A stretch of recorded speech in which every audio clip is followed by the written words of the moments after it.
is. There she is. You know, I really wish they'd let us play music up here. Make these long trips go by a lot faster. It's against regulations. Yeah, I never understood that. They just don't want us having a dance party when a proximity alert goes off. See, that's a dumb reason. Because we'd already be on our feet, ready for action.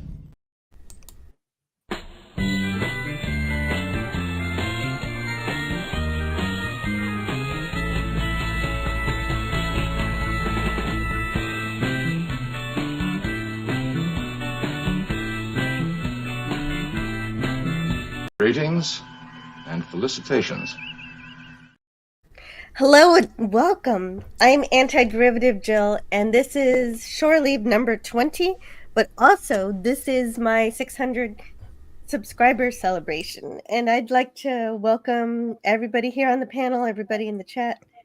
Hey! Yeah. Happy Congratulations. Well, you Congratulations. Congratulations. Thank Yeah, you. You would never know. Happy 600. Let's break the That- champagne. Yeah, you would never know that I've actually been pretty sick for the past couple of days, but just the excitement of getting to a new milestone, it helped get me to be able to stream. So I'm so glad you guys are here. Yeah, thank you for the congratulations. You've been sick since I knew you, and I mean that in like an awesome way. I don't think you should say that anymore, Scotty. Get that big fine. I'm old. We're old. I'm old too. I am from the era where sick and bad were good. What And about I would like- PHAT? Yeah, fat. Sick, bad, and fat were good things. I probably am the youngest one here on the panel. Yeah. Wow. Well, So I wanted. What? A cookie. Wave a flag about. Be real proud of that. Yeah. Don't worry. Someday you'll get on the roller coaster. Yeah, I'm usually on the younger side, even though I'm older. It's like it's weird because everybody here. I don't know. It doesn't matter. You're sprightly. Stone Racket. Aged. Yeah, exactly. I know, right? Welcome to the veterans of foreign wars. Well, Jill, do you have teenagers at least, or are they younger than that? They're younger than that. So you're not that old yet. No, I'm not. We're the You're veterans of only as Space old Wars. as your children are. Star Wars. But I'm only as old as Star Wars veterans. Are you a Star So- Wars veteran, Tiger? Well, we do have to get to that's a Stone good Racket. question. That is a good question. But first, I want to read Stone Racket. I will ask you guys about Star Wars. in just- Super. Stone Racket. I want to thank you so much for the $20 super chat. You're most welcome. Yeah, it's really great you're on the panel. You can say you're welcome for it. This is a most joyous occasion, Joe. Congratulations on reaching over 600 subscribers. All of us here at the Kitty Cat Condo, Yeah, boy. interrupted Dogs are by welcome. the Doggies. doggy dormitory, are Thank so very happy for you. Here's to 600 more subscribers. Thank you. You're Thank you, most Stone Racket. welcome. And thank you to everybody in the chat who said hello. Jim, who's also on the panel. Franco Walker said congrats on 600. Franco. And Matt G. Matt G. Stu Penzo said congrats. Hey, Bert. And something cool happened on Rumble where hey, welcome to the panel, Stu Penzo. How are you? Great. How are you? Doing really great. Something really neat happened with StreamYard and Rumble, and now you can connect your Rumble to your StreamYard and actually get the chat in from Rumble. So now I won't be ignoring people Wow. who show up in my Rumble live stream. Future. That Rumble. It's Ooh, been that integrated. Rumble. Man, I don't know. I said early on I was going to start re-uploading my old We Watch videos to Rumble, like one a day. And I did like 5 of them and just kind of forgot. I stopped doing it. I don't know. You Need to can get back on that. Well, I'd say you can integrate it, but it's not very good. So you have to do it manually, pretty much for the old videos. Yeah. But it will. You can live stream to both at the same time. Stream. Very cool. Yeah. Well, I was just like, I left a comment saying, hey, congratulations. And you sent me the link and I was like, wow, thanks. I thought I'd come in here and tell you all in person or an avatar. Well, thank form. you. Well, I had a lot of fun talking to you about Starship Troopers. I think we had a did too. argument, and so that was good. I think Oh, that was no, good. yeah. for the show. The first Yeah. movie? Of course. I'm on the firm belief that the Terran Federation did nothing wrong, and the arachnids are just big baddies, and they need to be dealt with, unfortunately, due to That's Thank you. racist. I know. I know. That's what I said. It's okay. Not really. I think there's a but- different resolution in the book, but I don't. It's been a long time since I read it, and I don't remember. Yeah, I love the book and all the.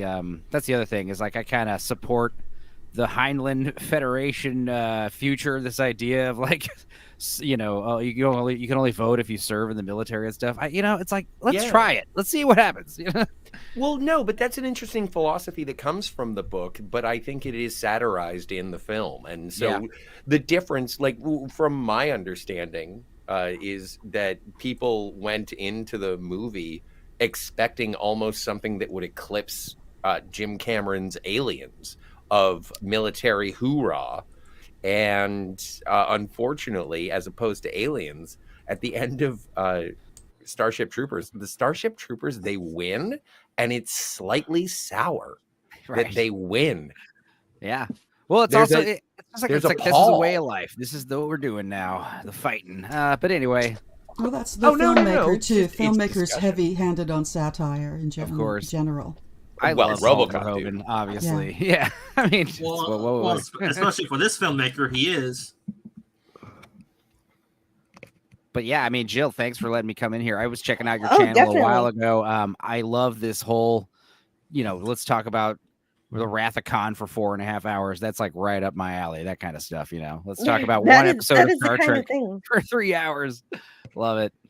I'm having a lot of fun with that. I'm thinking maybe I can edit them to have shorter videos that I could release based on the best moments of those live streams if I get a True. chance. Well, that's interesting as well because, like, we talk, and you've been sort of sending me messages saying that you've been having difficulties with the editing, but I do It's just appreciate time. It It just is. takes time and it's such a learning because I've got process. 4-hour live streams to get through. I want to say Yeah. hello to Gavin Blackburn, Bird of Prey 5. There's a Deej lot of Odyssey Scott that you here. got to Yeah. cut out of that. There's a lot of I cut a lot. I have to cut at this point, and I have to thank everybody who's subscribed, who's on the panel, who listens now or later, because now I am at the point where I can't read everything anymore, but I can say hi, hello to Jedi Bill, and I'm glad that I Bill! still have Oh, what's a up? small Hey, enough Bill. chat to say hi. So who do you want to take over to do the comment section for you since you can't keep up then? I don't know. think I have no it's idea. on all of us in the panel too to keep an eye on it. Jay, Well, PvP's not a mod, so it's not his problem. Hey, Pop. Yeah. hey, don't have to what are worry. you doing? I don't Yeah, you don't have to worry about that. that PvP. You can relax. With hello no to Jay power Goodwin. comes no responsibility. He's It's been really a, good. Jay. Catchy. Jay Oh, boy. has been a member for 1 month. He says, "Woot, 600 and counting." Thank you. Arachnids are just evil. They wear their skeletons on the outside. Insidious. So. It's racist. It's called an exoskeleton for a reason. And they're just as God made them.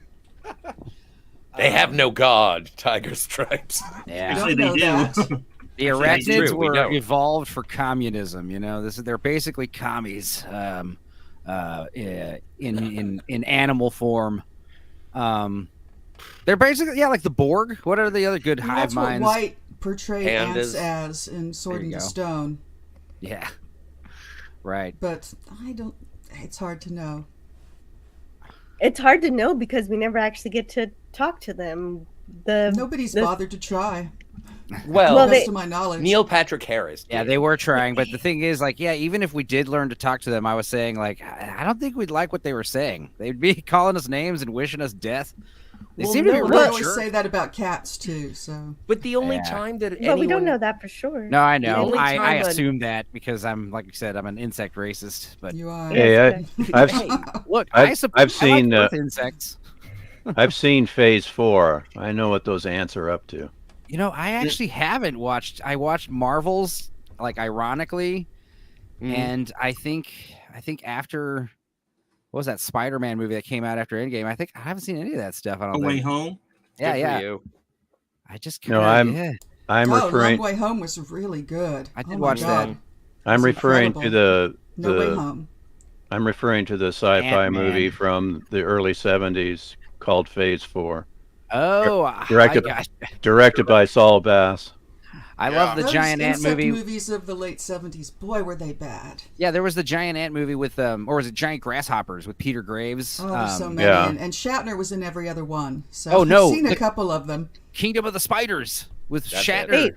Wait, what movie are you talking about, Stoner? Just we're talking about the Repeat giant insect movie genre so of the many of late them. 70s. I'm Maybe referring the whole to 70s, not just Phase the late. 4.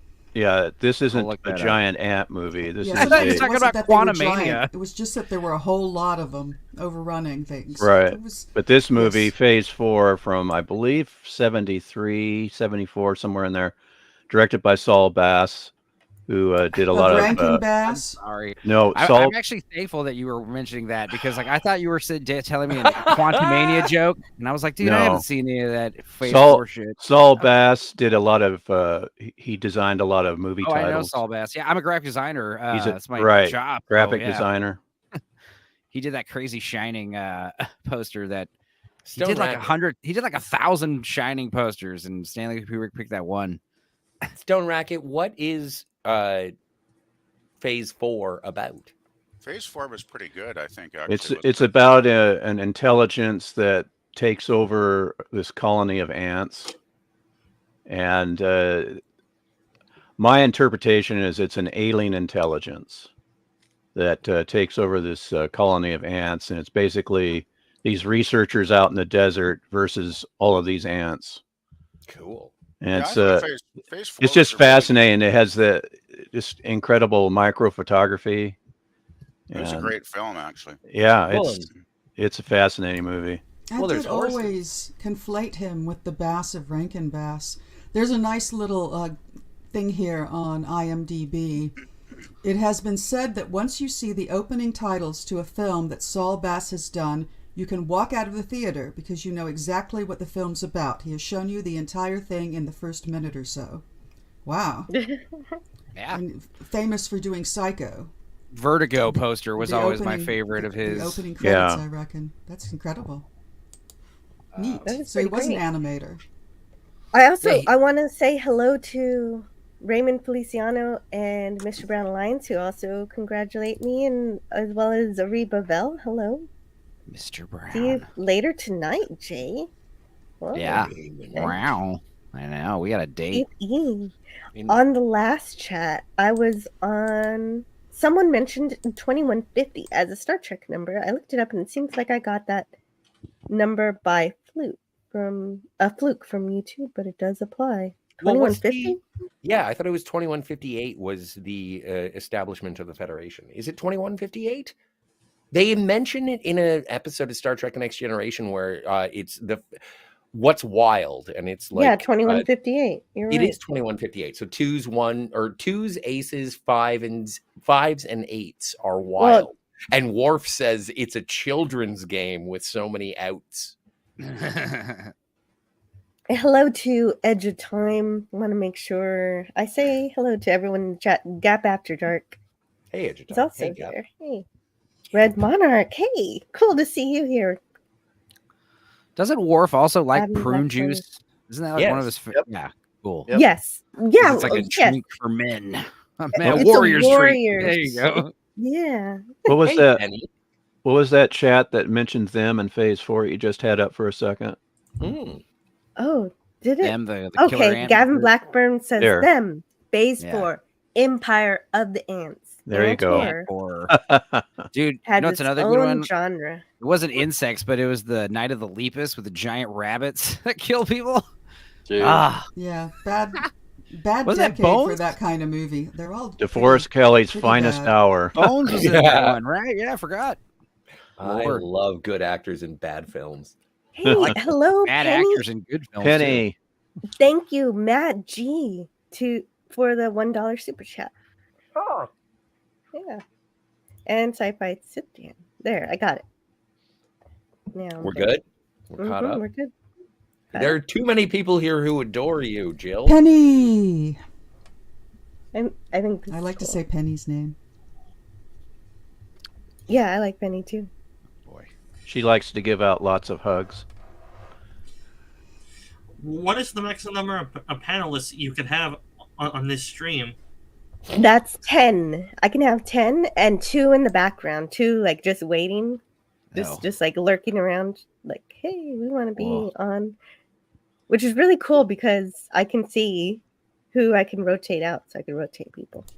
Right. Well, if it does get full, I mean, I could get back to editing. I was actually in the middle of editing Man's Best Friend. Oh yeah, what are you working on? Me and Blue Collar Loser watched Man's Best Friend starring Lance Henriksen about that killer dog. Yeah.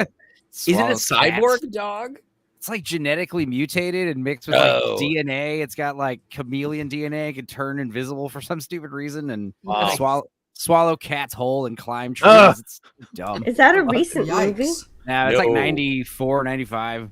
That Yeah, that's sounds not amazing. recent. But I do want to say Ari was here. Ari Bavel was here, and Yes. he's on his way. Apparently, he has to go back to work. So thanks for sticking around, Ari.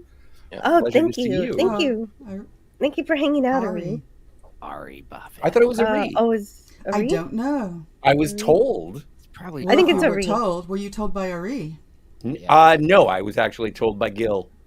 Well, then Whatever it is, I he think- yeah. Yes. Oh, Ari is what I think it is. learn how to say it. So this is really a really That's really a really great great segue comment.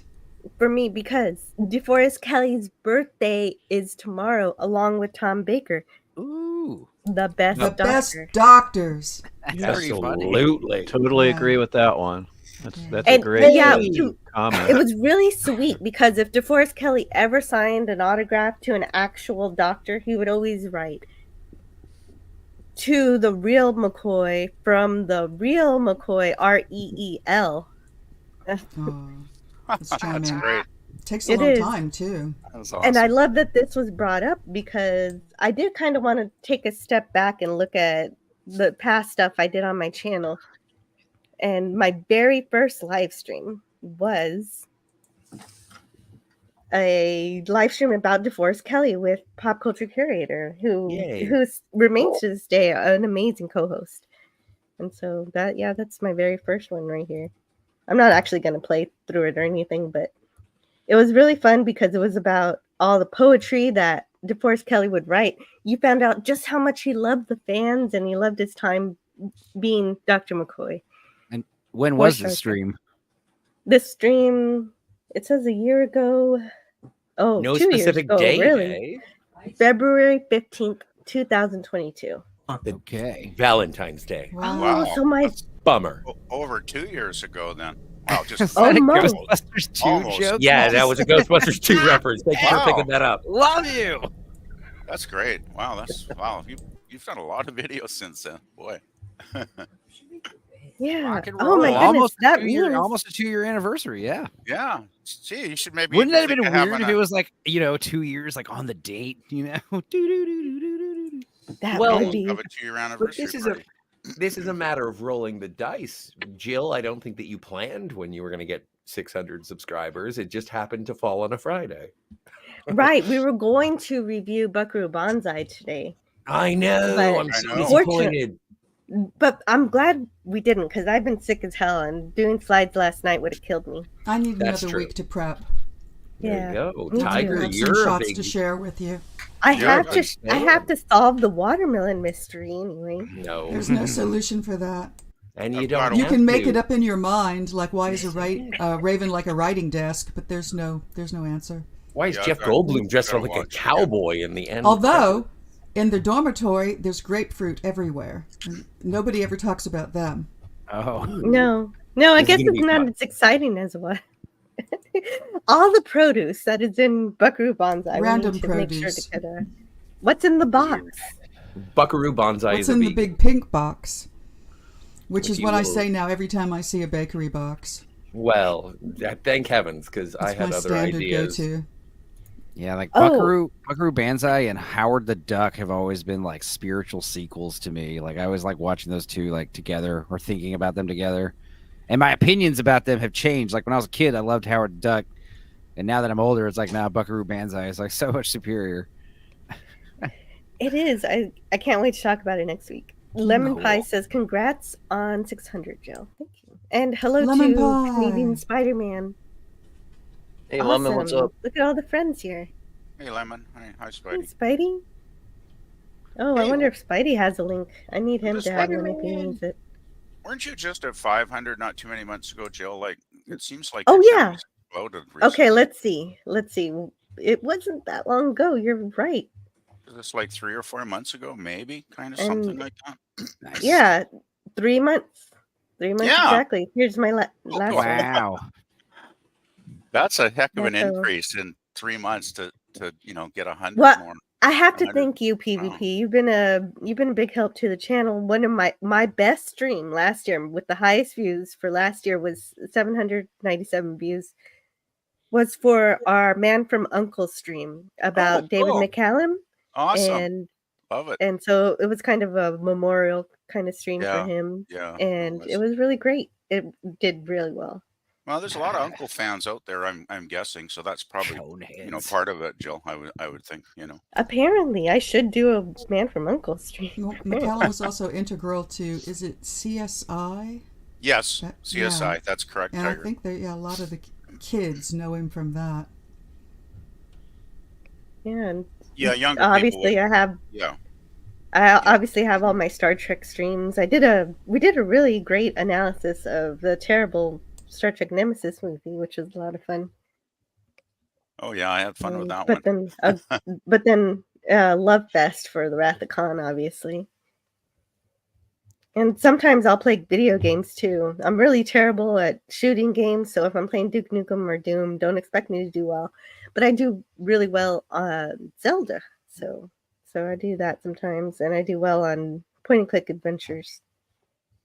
So, Jill, Mhm. how soon will we be discussing Star Trek 3: The Search for Spock? You're right. That's the one I haven't done yet. I don't know yet. It's on my list. So, How but long I is I your list? actually I don't know. I don't have my list handy right now. I know I 5 want to pages do. long? I know I want to do Logan's Run. Somebody was Wes Cagle was requesting it, and he's always good at leaving me comments. So we might do that soon. Oh, Cube. Oh, Cube, yes. Alien 3. He got some good ones in here. They Live. Yeah, Heck They yeah. Live was a lot of fun to do. Yeah, Oh that was my a good God. one. That was great Cone- fun. I love Conehead so much. Oh yeah, that was the first movie I saw in theater when I was a kid. Whoa. Wow. Oh, Yeah. Wow, really? So that was an That's important quite one a for me. start. That's the first movie you remember seeing in a theater? Yes. And it was Guess in the what's- middle of the movie too, when we saw his butt. So I was just like, okay, that guy has a lot of nipples on his back. Did your folks take you to that film? Yes. So they were science fictional? They were skiffy? I don't know. I think we were meeting somebody there, and I just happened to be able to be there. Hmm.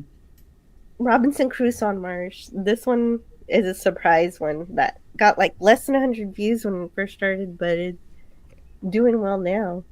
527. I liked That's Master from and the Commander. early 60s, right? Yeah. This was real Crazy. classic. Yeah. Yeah, you get to see Adam West for a few minutes before he dies. That's knew there was from something good about that 64, I film. think. Mm-hmm. Yeah, just Yeah. before Adam's West career took off as Batman a couple years later. Yeah. Yep. And then ended as Batman a couple years after that. Yeah. Yeah, it was like it burned brightly, but it didn't burn for You for have to long. love Seth MacFarlane for giving Adam West a chance again. Yeah, I always liked Adam West. He was always Ah, entertaining. yes, that's exactly what I was gonna say when you were done, but you capped it off perfectly. Oh. Tiger Stripes. I'm sorry, I'm cutting you off. I don't No, wanna you do that. didn't. Well, I mean, you couldn't predict what I wanted to say, but yes, that is kind of funny. I was gonna say he was Batman again in Family Guy. Anyway, Adam West. LJP. Then we also did Master and Commander, which was cool. Oh yeah. Dudes love that movie. I love Is that that the one with movie. the line, "Here's to our wives and mistresses, may they never meet"? Yeah, Oh. I think so. That sounds right. Definitely. Well, we did that movie because it's essentially a Star Trek movie. Oh, yeah. You know, didn't think of it that way. A bottle episode? Deej Odyssey says, Jill saddens me though because she won't beat on the chickens in Zelda. Oh, okay. You want me to... Okay, so next time I play Zelda, I will let the chickens murder me. Will that make you happy, Deej? Uh-oh. I am not a gamer. Is there anything to be gained from beating on the chickens in Zelda? They just... If you beat on them with your sword enough times... They're not really chickens, they're cuckoos, but they're essentially chickens. They'll gather and they'll beat you up back, and they'll to the point of death. Gracious. So nothing to be gained. No. Okay. Just death. I think you've made the right choice, but I'm not a gamer. They beat you to death, right? Yeah. Yeah, it's possible you can roll away fast enough, but I'm if you don't have visualizing- enough hearts, you're not going to make it. I'm visualizing Jill being murdered by chickens now. It's a weird scene. Well, they I are do just not want tiny to see that. T-Rexes, they say. No, really. Yeah, Well, I'm still you- waiting for the dino chicken. They keep saying they can do it, so do it already. The dino chicken. What We are you all want to talking see about? a dino chicken. Like a dinosaur the size of a chicken? I mean, no, a chicken that's regressing to a T-Rex. They say they can do it. yeah. And- but T-Rex they and won't. chickens are very closely related. I know that birds are essentially the descendants of dinosaurs, but I did not know that scientists were trying to bring back dinosaurs. Did they not watch Jurassic Park? Yeah, it's just like it's not like bringing back some kind of cute tiny hedgehog that was extinct. You're talking about bringing back an animal that like weighs hundreds and hundreds of pounds and just seems like a pain. Well, a dino chicken, I don't think could probably hurt anybody. Well, not just one, Famous but last words. I know, yeah, you guys right? watch Party Down. Like, how big When you- does a bird have to be before it's terrifying? I saw the birds. Not that big. They can get together. Especially they can work if it's together. Alfred Hitchcock lobbing them at your head. But yeah, they say Well, that the wait. chickens are the closest living relative to T-Rex right now. Exactly. And I think you guys are missing a very important point on the dino chicken is that the people who are at the forefront of this genetic endeavor are like, it's the Colonel. So KFC is making the T-Rex double down, and I cannot wait to eat a dinosaur. Now, you know what they're probably just doing? They're probably just making a dinosaur-sized chicken that we can all eat. That's probably what you're going to be disappointed to find out. It's just a huge chicken. You're like, It's just a oh, huge- Yeah, it's going to be a chicken with Darn. massive legs. Oh, and you're massive right, breasts Tiger that can Stripe, barely because- stand up. Because our science. You're already eating a dinosaur when you eat a chicken, Scotty. Sorry, Joe. Oh, okay. Uh-oh. That makes sense. I Well- just well, no, want my you- Bronto burger from the Flintstones. they're not going to make Right, I huge just wanted- chicken-sized dinosaurs. It flips my car every time I order one. Oh, that's the Bronto ribs. Oh, my mistake. Oh, There you yeah, go. I know. Hey, That I too. just wanted to welcome the Comic Relief Crusader to the panel. Hey, And, comment. actually, does everybody know everybody else? I didn't really do any introductions. Does anybody need to say hello know- to somebody? I know quite a few know of the people here, but some not of these everybody. guys. I don't know I've any never of met y'all. Stupenzo before. Y'all seem very nice. Sci-Fi Sip Dan, nice to meet you. Jill, congratulations, 600. Yeah, thank you so much. Not only that, I think that somebody else was saying. Oh wait, there's a super sticker. That's what I was trying to find. I needed to find the super sticker. And what it, Absolutely smashing. Absolutely. it's a pair. So it's a pair with sunglasses saying, "Hey, you! Thank you so much, Keithy." It is absolutely spectacular here, sir. Then also, I have to thank JT Kirk. Here's 600 Quatloos to celebrate your milestone. There you go.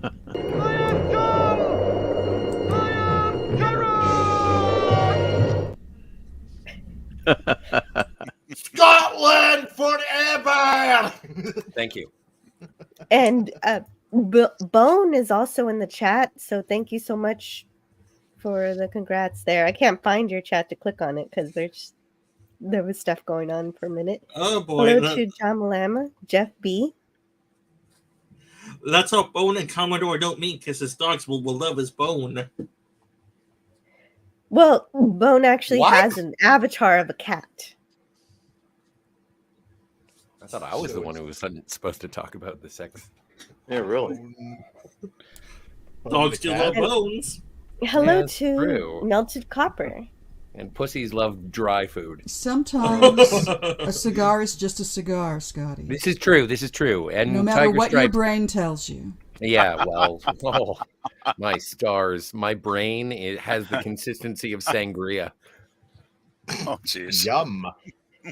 Oh my. Well, I thought that was your Boy. blood.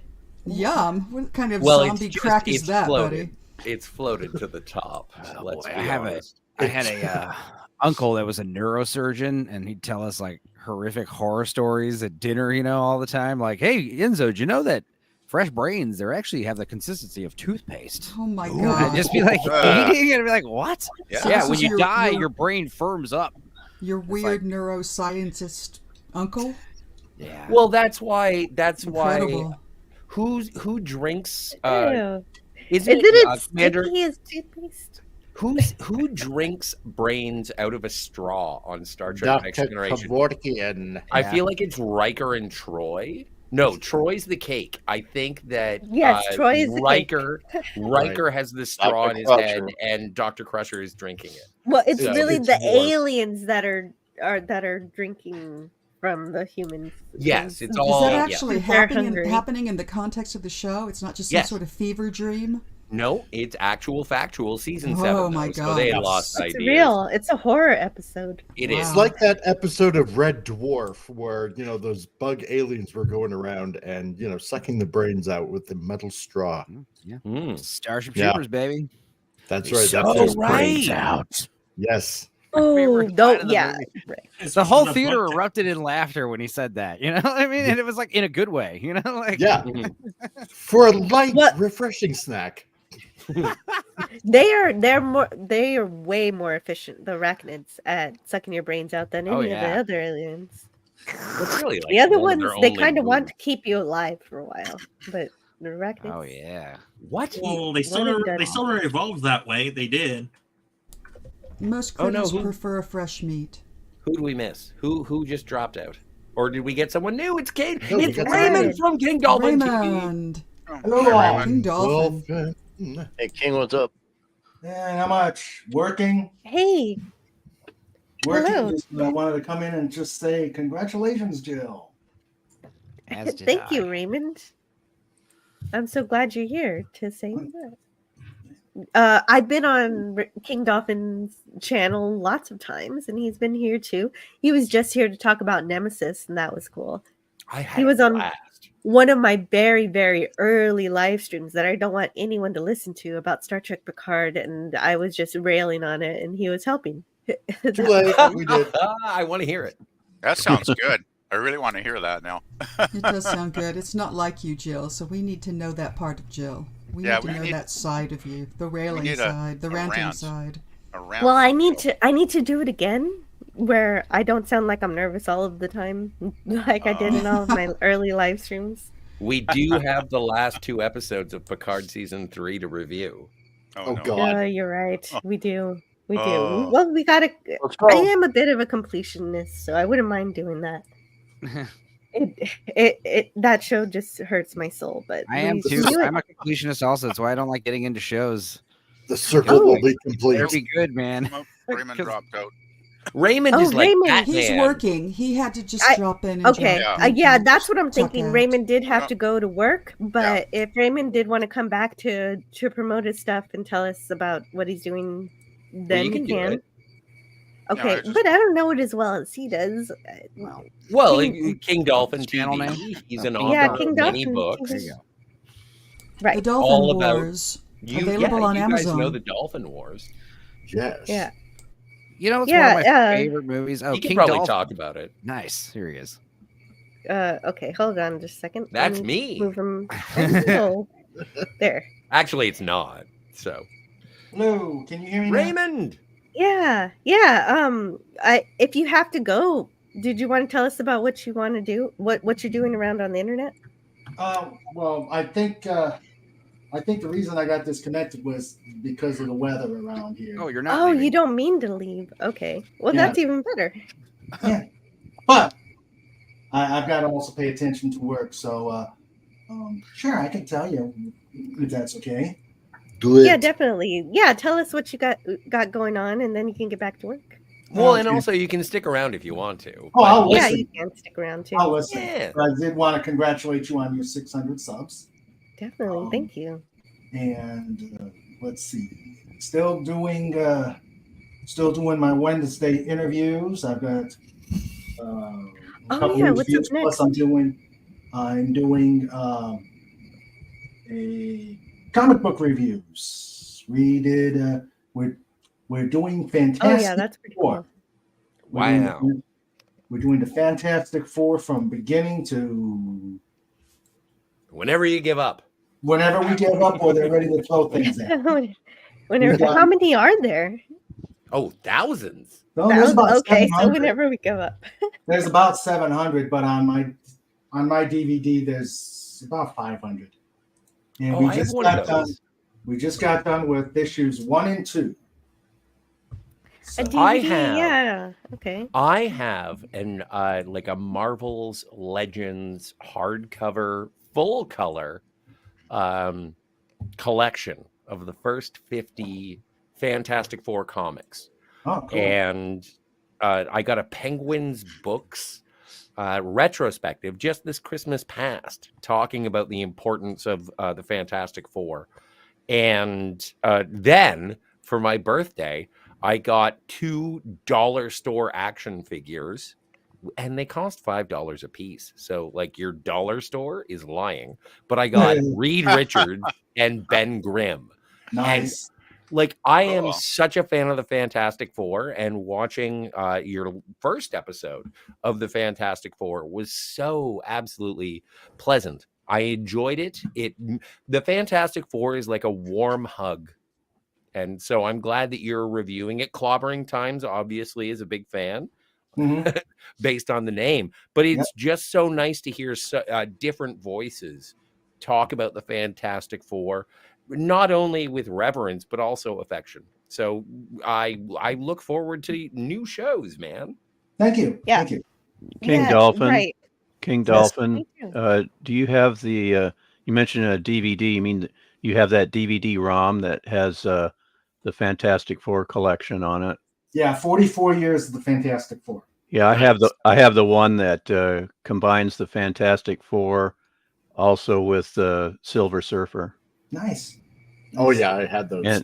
and I have, of course, the one for Spider-Man, Iron Man, and the Avengers. I've got the one, and same sort of deal with the DVD ROMs where it has all the comics on them digitally. I have the one Right. for Spider-Man, Uh-huh. and it's so absolutely going through those amazing. Yeah. I used to Talk have. about- talk about the ads that were included Yes. in there, and it's just just so Yeah, that's the thing, is that it is very much a snapshot of the eras in which those comics were published. Mhm. It's I- incredible to peruse. I still have issue 42, The Amazing Spider-Man, the one that we finally see Mary Jane Watson for the first time. Oh man. But see, which one do you, and please everyone tell me, which one do you prefer? And usually Jill doesn't Okay, like talking wait a about minute. comic books. Wait, no, I just it's want to ask okay. one No, question. okay, no. Before you ask, I want you to ask a question. I want you to keep it in your mind. Please I will. remember it. I'm gonna write it Please down. remember your question. Write your question down. Okay. Because I've got to allow Stupenzo to leave. Yeah. And bring in Canadian Spider-Man because Stupenzo says.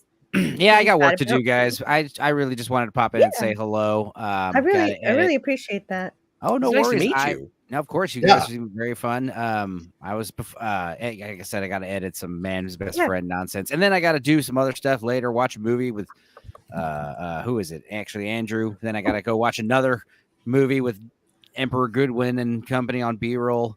But before I left, I thought I should share you guys a Coneheads meme I made a long time ago.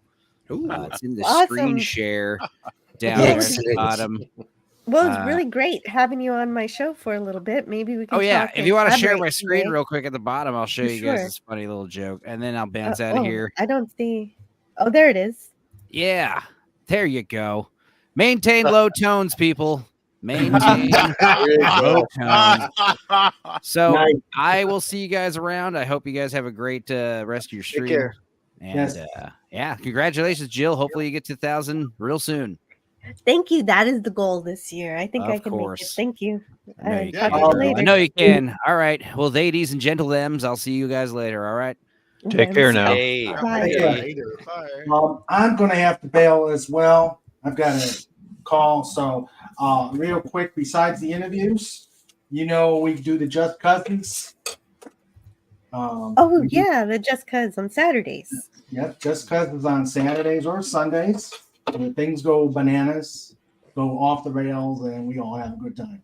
And Hey, bananas. BANANAS. And we are planning for when the weather's better. We are planning a PodCon. Oh, exciting. That is really cool. So you're bringing this. So we all get together because of the technology, and you're actually bringing it into the real world, and that's pretty neat. So there's actually going to be a meeting. Yep, I'll have a few people joining us, and hopefully more. As I mentioned it'll be in Gettysburg, Pennsylvania. Awesome. Wow. Ooh, I've been there. All right. When is it again? Just in Fallout, though, Scotty. Does that No, count? I've been there in real life.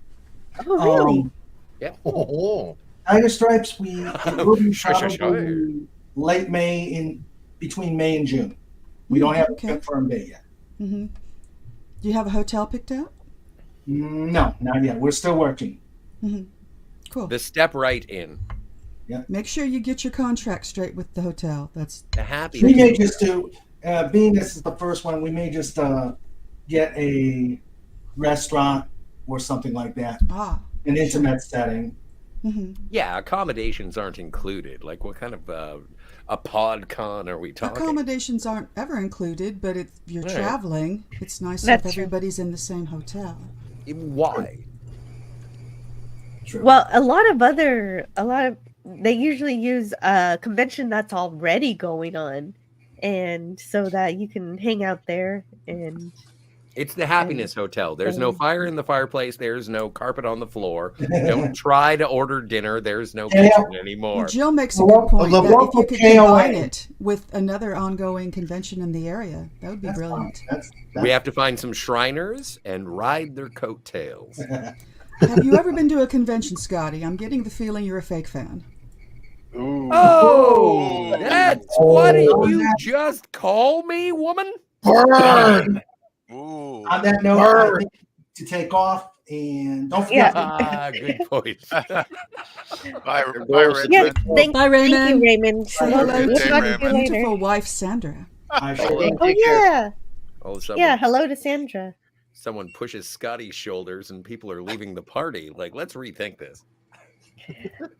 Wait a second. Okay, now we can bring in hello to Canadian Spider-Man.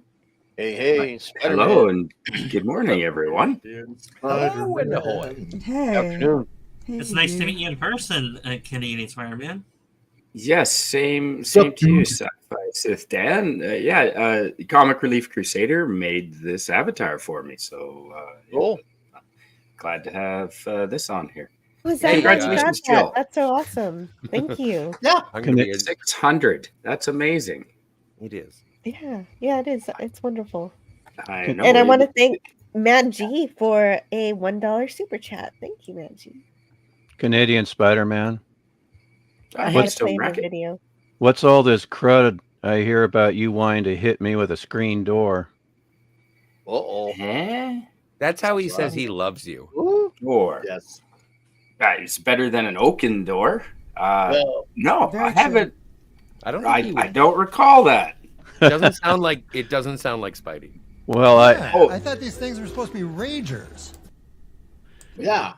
it's because I had to leave the Plato's Stepchildren live stream. Oh yes. Ooh, lucky you. Don't let And, the screen door hit you on the ass. On the Yeah. way. Yes. Yeah. exactly.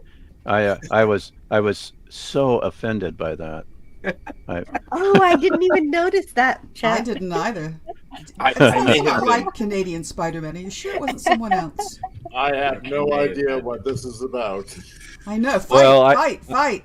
I had to leave the It's like the stream. play yard. There was a couple of deliveries that I had Yeah, that were you were supposed busy. to be. We got it. Yeah, we were cool. We missed you. Yeah.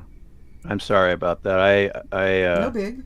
I was on the phone trying to solve some issues and typing with one hand, getting a thing in the private chat, and I had to leave on the sly, I guess. But I Well, can't that's believe okay. real life finds a way to interfere with the I things can't that we love. believe that you said that you were busy with one hand and typing with the other. I can't believe you said that out Oh loud. boy, come Well, on. the I thing can't is, believe that I you just said- went there. I mean, I said I can was- believe it. I can believe it all the time. I said I was Scott. on the phone, so I was holding the phone with one hand and typing. Okay, you on don't the have to we go into understand it. that. You don't Yeah. have to explain yourself. Okay, Scotty just so- has a filthy mind. I All do. right. It's true.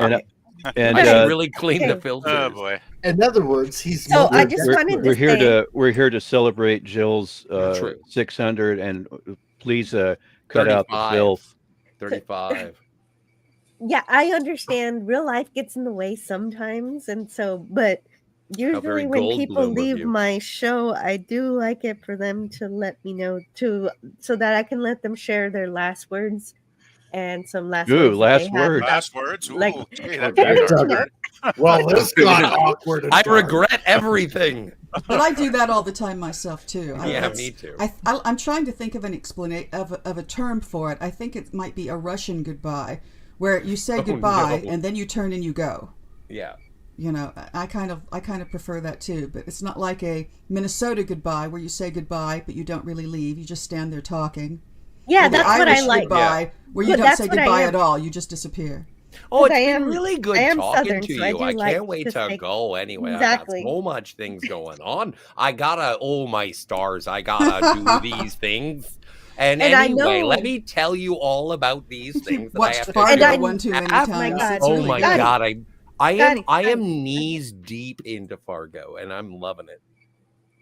And Yeah, I Scotty's know been you're not a reviewing the content show. creator, Stone Racket, but I did want to be able to say goodbye and see what final words you had about the episode. Not like your final words.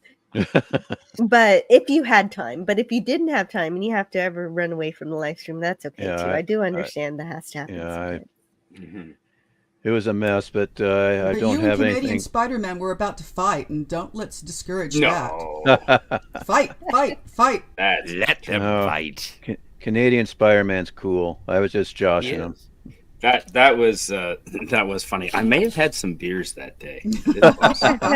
Well, and And Spidey, so you admit it. Here we were defending you. Spider-Man. And in the other corner, at probably, I don't know how many pounds, Stone Racket. well, and the thing is that, and I hate to say this, Stone Racket. Then don't. Well, no, I'm gonna say it. Oh Get off no, my lawn. that You know, won't work. Nice now I'm try. not. Now I don't feel bad about it. Me and Spidey, we're But both going to be wielding screen doors and just wailing upon you with the force of Zeus. No, that we can't. The Canadian Navy needs those for our submarines. Oh, that's true for our yeah, that's submarine. right, yeah. Oh no. No, it's funny. That was hilarious. That was good work. Okay, Mr. MH says, hail Jill, the panel, and the chat. Huge congratulations to Jill on 600 subscribers. Fantastic achievement. God bless you, Jill. May you go on to the 1,000 and beyond. I really Yes, want to that know is what the goal. MH means. Mr. Mother MH. Huffers? Meh. Mother Eh, Hubbard? Then spell meh. Mr. Meh. Anyway, thank you, Mr. MH. That is I can't lovely. metalhead. I can't quite figure out the icon.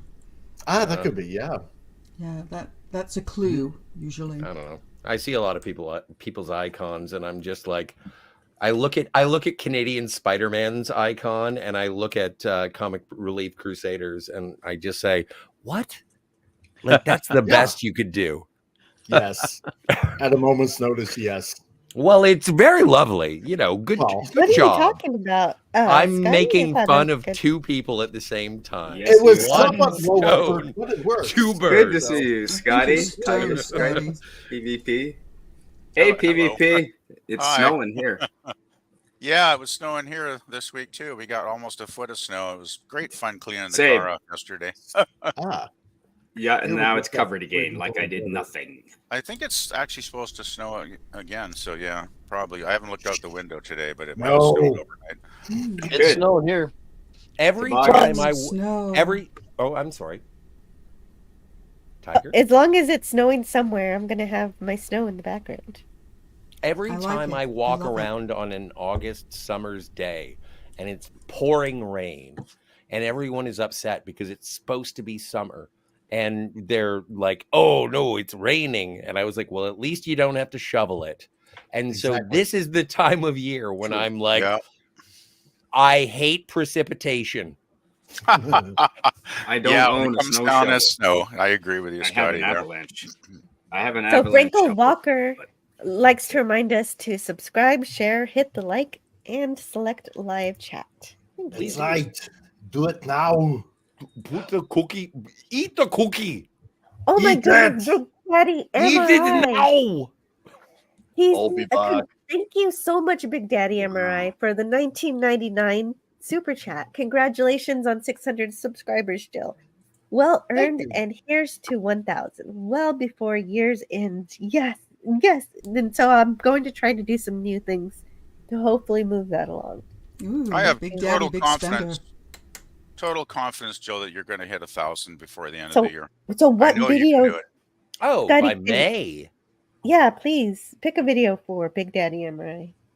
Mm. Well, I'm kind of upset at Big Daddy MRI because he What? only. Why? Well, okay, let me tell you why.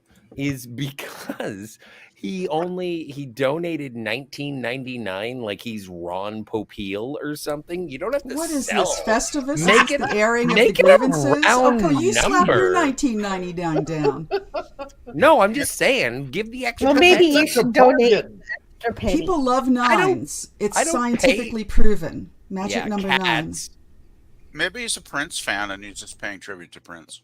Oh, Good that's a call. good point. That's a I good like that he uses nines. I think it's fun. That's fine. So I'm sorry for yelling. I apologize. I made my outburst and I've been admonished by the community. And I thank you for putting up with my ridiculousness. Yeah, but I do have to find a video. So let's. Yeah, see. I bet. Yeah. Well, that's okay, Scotty. We do expect some. Delightful. We always expect You're a beauty. Oh, I love that clip with Scotty. That's awesome. That's Such right. That close wasn't- friends. Nothing That like was a good Michael. rapier. Great scene. To be Don Don seen Power at Rangers Simply in the chat. I have to say hello. Don Don. Oh, More hi, Don Don. Don Ranger. Oh, my nose is so stuffy. My goodness. Yeah, your chat's Don. popping here, Don Jill. Don Ranger. You need That's the hardest thing to get so Go, go, behind. go, Power Rangers. you need illicit nose drugs. That'll clean you up. I do, but I'm not going to Flonase. do What do you that. mean you do? You I'm a did big the Flonase teacher's fan. recommendation. I know. I was just going along with it. I don't. Ah, yeah, only Flonase once is what I wouldn't hurt. need.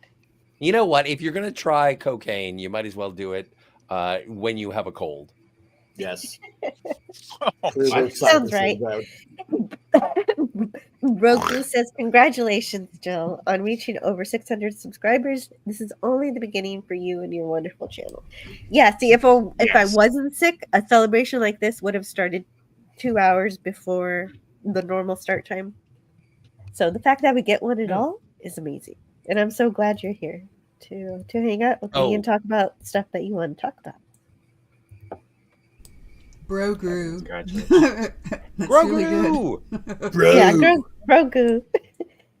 Grogu is so much cooler than Grogu because he can actually talk and communicate.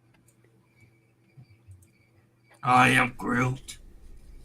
And in complete sentences. Yeah, right. I like the baby babble, but it's just me. It's true. Big Daddy MRI says, "I'm on my phone." 9s are always great. Yeah, exactly. Is it like I'm on a boat? Retail 99 cents. It does something to your brain. You're like, wow, that's a great number because 99. True. I hate that. I always go for the whole amounts. You can be aware of it, and it still tickles that part of your brain. Add that penny and round it up. Come on. Yeah. There you go. 99-cent thing must be one of the oldest tricks in marketing. It was $2,000, but now for the low price of $1,999.99. You're saving that Awesome. entire penny. I can afford that kidney now. So, Jill. Go ahead. Yeah. Yes. No, that's okay. Go ahead. What do you want, Sonia?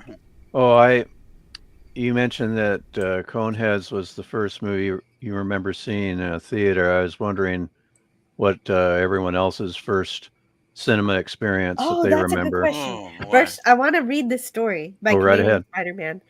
I had a doctor put cocaine up my nose once with a long Q-tip after I broke my nose after getting hit in the face with the fire extinguisher during battle. Oh my! Did the doctor inform you that it was cocaine? Did the doctor put the cocaine in the fire extinguisher and put it up your nose? No, they never found the fire extinguisher. It would have been nice. We could have nailed the guys. No, the cocaine. He did inform me, and I asked. He said it wasn't for pain at all. It restricts the blood vessels to stop the bleeding, and it allows them to reset the nose. Oh. I didn't know that cocaine restricts blood vessels. Have access to cocaine, I think. That's incredible. Cocaine's a hell of a drug. Oh yeah, boy, I was very surprised. And now I had broken my nose. Now I do it every day. No, so it actually set my nose straight the second time. Wow. Twice on Sunday. Your nose is pretty good for a nose that's been busted twice. You're lucky. Well, the second time do with it the fire again. extinguisher set it back the way it should be. So it was. I actually appreciated it. It was good that you heard it twice. Exactly. No, yeah, that can happen. So, wait a minute. How did you get hit in the face with a fire extinguisher? I'm talking too much. It was early in the morning, and this guy was going around the neighborhood with a fire extinguisher that he'd stolen from a car and was vandalizing vehicles. So I just went up behind him. What the hell are you doing? He ran away, and as he did, he swung it and clocked me right in the face. And he ran away, and I went home and freaked my brother out. He passed out in the laundry hamper when he looked at me, and then drove me to the hospital. Wow, that's a story. Wow. That is quite a story. And he freaked out just because of the blood gushing from your nose, or was your nose actually had a cut across it? Oh no, it looked bad. Yeah, it was That's scary. I don't recommend it, Jill. Yikes. Okay, I will avoid that then. But I do want to give. It's a fun time. I want to give the Comic Relief Crusader a chance to head out because he's got to go work on his show. So, Stone Racket was asking the question, what was your first theater experience? So please let us know, what was your first theater experience, and also what are you doing on the internet? Okay, well, my first theater experience, it was either The Rescuers. Ooh, nice. Yeah. or Love that at movie. 5 years old, yeah, or it was either Orca, the killer whale that my mom took Ooh. me out to a drive-in theater. Yeah, way back in like Cool. 77. Yeah, go figure that one out. I don't know Yeah, why. no, Orca's not good. No, not really. But I mean, he ate people. That was okay. So Yeah, that's although fair. it horrified me when the baby came out of the female one that he accidentally, whatever. Anyway, I've never seen it, but I don't like it. and Star Wars when I was 5. So yeah, those I distinctly remember when I was like really young. Yeah. So yeah, as for what I am doing on the interwebs, I guess, yeah, in an hour I got a show going on my channel. So if you want, please check it out. Not that I want to take viewers away from Jill. If I may interrupt for just one moment, I was Don't interrupt too much. Well, no, I was scoping your channel, Comic Relief Crusader, and I was noticing how many of the member streams that you have, and so I want to congratulate you on this Festivus of Jill on your success. Well, thank you. Yes, I appreciate definitely. that. Yeah, so I guess I'm climbing closer to 900. So that's Oh actually yeah, kind you're of going to be impressive. fully monetized soon. Yeah. Well, I'm already monetized now, but yeah, fully monetized. Yeah. So I got a show going on in an hour for Frantic Friday because we like to close the week off with a laugh, where we touch up on some of the news that isn't touched up on by larger YouTubers out there that isn't Star Trek or Star Wars or anything else. Because you're going to talk about the Indiana Jones video game trailer. Maybe. Quite. It's probably gonna be Transformers, most likely. Oh, we might talk about that. Well, yeah, I'm we'll looking touch on forward to on that. Tuesday. Yeah, especially that how some people are taking an issue that RC for some odd reason looks too sexy. Go figure that one out. I liked your bullshit. video on Bill and Ted 4. Yeah. So that looks That like was great. it's in the works. So I can't wait for that. Yeah. So if you want, check out the channel. So delicious. We have fun. We start out with definitely. See you around. Yeah, we start out with some stupid news and take a break with a little commercial break, and then on Fridays, especially, we'll just end up with a funny cartoon or something like that. So if I can get out of this nonsense right now, if I get out early, can I come show up on your channel? You may. Oh, you have permission. Well, that's all I'm looking for. I don't like to crash a party, but I do. But I also like to crash a party when people say I can. Well, there you go. So, but if they say you can, you're not crashing the party, Scotty. I know that's true. the paradox. Yeah, exactly. We'll just make it. Yeah, he wants to crash a party, but he wants to be polite about it. I want to be invited to crash a party, which doesn't make any sense. But it's funny. You will unexpectedly crash a party. How about that? I appreciate the invitation for the thing that I'm not allowed to come to. We just won't tell him. He said out loud in the open. This is an audio commentary for the podcast that is yet to come. Yeah, exactly, right? So, but no, like congratulations, Thank Jill. you. Congratulations on 600. Power through, make it to 8, and then make it to 1,000, and thrill the mirth and merriment that is Anti-Derivative Jill and panel. Yes, and pretty soon we'll be celebrating your 1,000. So this will be great. Thank you so much for stopping by. Yeah, not a problem. So, see ya. See you Have a later. good one, Comic Relief. Bye. Can you make a big picture of me in a suit? What do you mean? Just make me big. Oh yes. But first, Sci-Fi Sit Down wanted to Okay. share this. What is this? Oh, That is I don't know. Who is that? Star Trek fan art. That's AI fan art. That's somebody who Yeah. went to an AI Yeah, I did. who did this? I did through AI. Yeah. Oh, you generated these images? Yes. Yes. Well, That's no, awesome. he didn't. He just entered prompts into an AI art generator and decided that he made it. Yes. Well, I think it's lying. I think it's lying. Well, it's You didn't using make this. technology. Nobody Well, said it's using a different kind of paintbrush, but I don't Either way, respect it's it. gorgeous.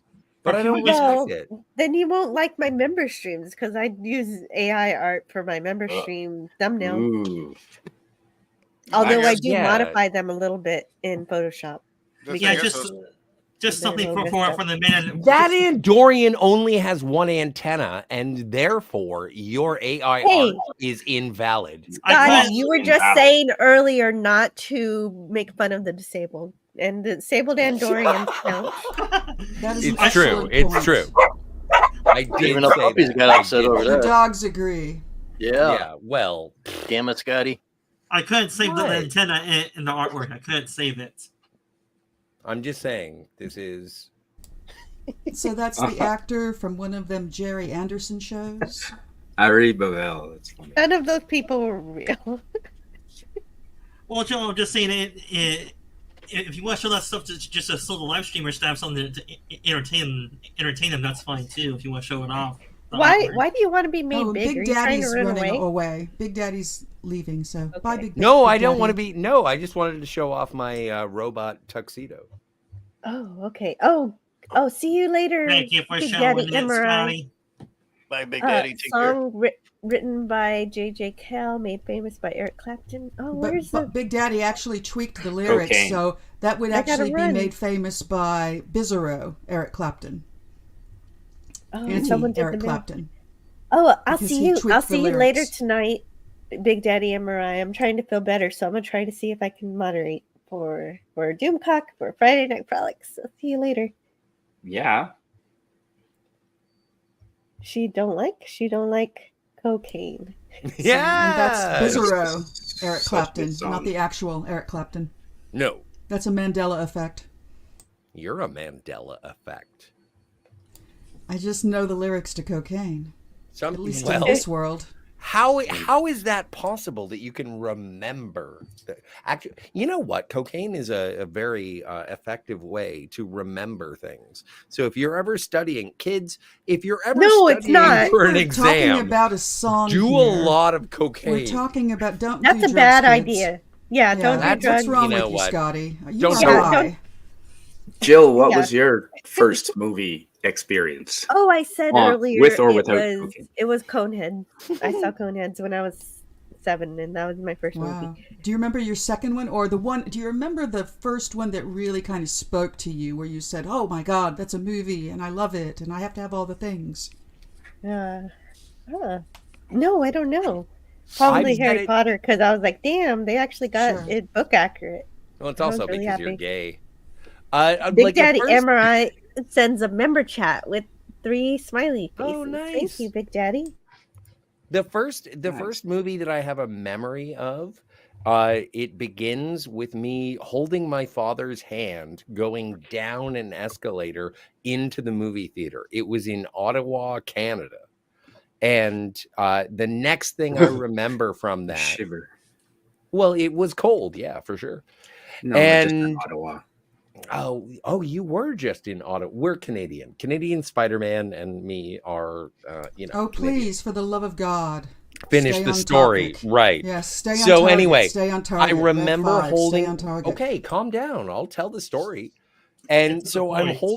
holding my dad. Oh, Jesus, you people are incorrigible. It's really not a good idea to tell him to calm down, just so you know. No, you can't. You can never tell anybody to calm down, and for that I apologize. But I'm holding my dad's hand going down an escalator, and the next thing I remember is the sand people doing the or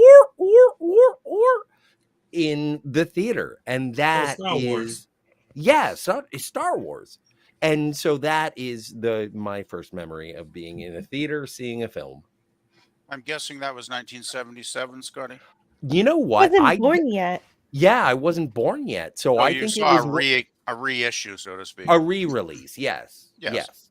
The Nice. 97 version? No, well, dude, I lost my high school career and a job based on the release in 97 because I was just like, I just hung out at the theater all day. But no, but seriously, I don't mean to be facetious this time, is that no, I think that the first movie that I ever saw in a theater was Star Wars. So cool. Well, it's not a bad first experience. No, that's brilliant. That's brilliant. Yeah, PvP. Do you remember your first theater experience? I'm probably maybe the oldest person on the panel here, or at least one of the oldest. So my kiddo memories might be a little foggy because it's a long time ago since I was a kid. But back in the 60s, I think it was a Disney film. And I think there's three that ran through my memory banks when you guys brought the subject up. One was 20,000 Leagues Under the Sea, which is a very cool film. Oh my God, you're old. The other one was Bambi. No, but I saw it in a re-release, not the original. Okay, makes sense. Yeah. Makes sense. Yeah, just like you saw Star Wars, right? Yep. But the one I think I'll go with, probably the one most accurate in my memory, is Mary Poppins. Which came out in 1965. So I saw it on the 64. original run. Ooh, science. 64, 65. 1964. Okay, There we I thought are. it was It's 65 when I 64. looked it up, but okay, Well, no, 64. but it I'll go sounds with like Stone Racket knows what he's talking about. Yes, I do. Yeah. Well, okay. I don't think He it's was a big married issue. to the Thank you, Poppins. Stone Racket. Yeah. I'm that guy. I know dates. No, I'm that guy too. It's fine. You're cool. And it's a good movie. I enjoyed that when I was a kid. And Never, you know what? I hated it. But anyway, you were saying the first. No, I thought it was cool because I love to draw, and I love the idea that I could draw on the sidewalk and then jump into it and dance. Yeah, around. I think I thought it Stone Racket's had- actually right, but I looked it up and there's a couple different dates. Good old internet accuracy, right? But anyway, whatever year it was, it doesn't really matter. It was the first film I remember seeing, and I think it was a pretty good first film to see because Mary Poppins, especially when you're like 6 or whatever, it's a pretty magical experience, right? Like that film kind of blows your mind when you're a little kid. Because Undiddle-lie. Well, awesome, though, special just effects, for bookmarking this live stream, 1964 is correct. But yes, it was I think great. it probably special is. effects. But I unfortunately I looked up on another site and it was incorrect. So Well, and I Yeah. would like to continue on with other people on their first cinematic. Oh, I or- know. You have show Well, and let's tell. let Go Jill ahead. lead the conversation, maybe. Oh, Well, no, I'm but- trying to contribute. Yeah, I am. I'm trying to contribute. I am. He has show and tell, and we will continue the I don't- conversation about. I don't have show and tell, but like the accuracy. Oh, I is thought you had a something- thing. No, but accuracy is a whatever. Don't make me big. And PvP No, but hasn't accuracy- really said which film. Tiger, I would love to fired complete his my thought imagination. without your constant criticism. Oh, I thought he did. I thought it was Mary Poppins or 20,000. Well, he said that was the first one he Under the remembered oh, that was the seeing. first film I saw. Yes, First sir. one that fired my imagination. Ooh, Oh, I that's forgot a about lot that tougher. question. That's a lot tough. Can I have a bit of time to think about that? Because Yeah, you can, because Sure. Scotty Yeah. has something he wants to mention. yeah. Well, I somebody forget. else go on. Okay, with great. whatever they want to say. Then. Gosh. Great. Hmm. Sorry. You had PvP. something you wanted to show, you had something you wanted to say, but you cannot remember either of them. That's Agreed. funny. Hello No. to Lee Anthony Davis. Hello to everyone. He says 187 subscribers to go for my 500 for King Dolphin TV. If you have not subscribed to King Dolphin TV, go Uh-oh. take care of that because he's got lots of cool stuff coming, and Well- he's got a wonderful back catalog. How many times have you been on King Dolphin TV, Jill? I don't know, like dozens. Like I mostly show up for the last 10 minutes of just cause. And I think I've been on like 4 times, which is really gracious because there is a supercut of him saying he doesn't like me. Yeah, that's a really great video. I think it's kind Yeah. of funny when that comes up. Well, people are allowed to change their minds.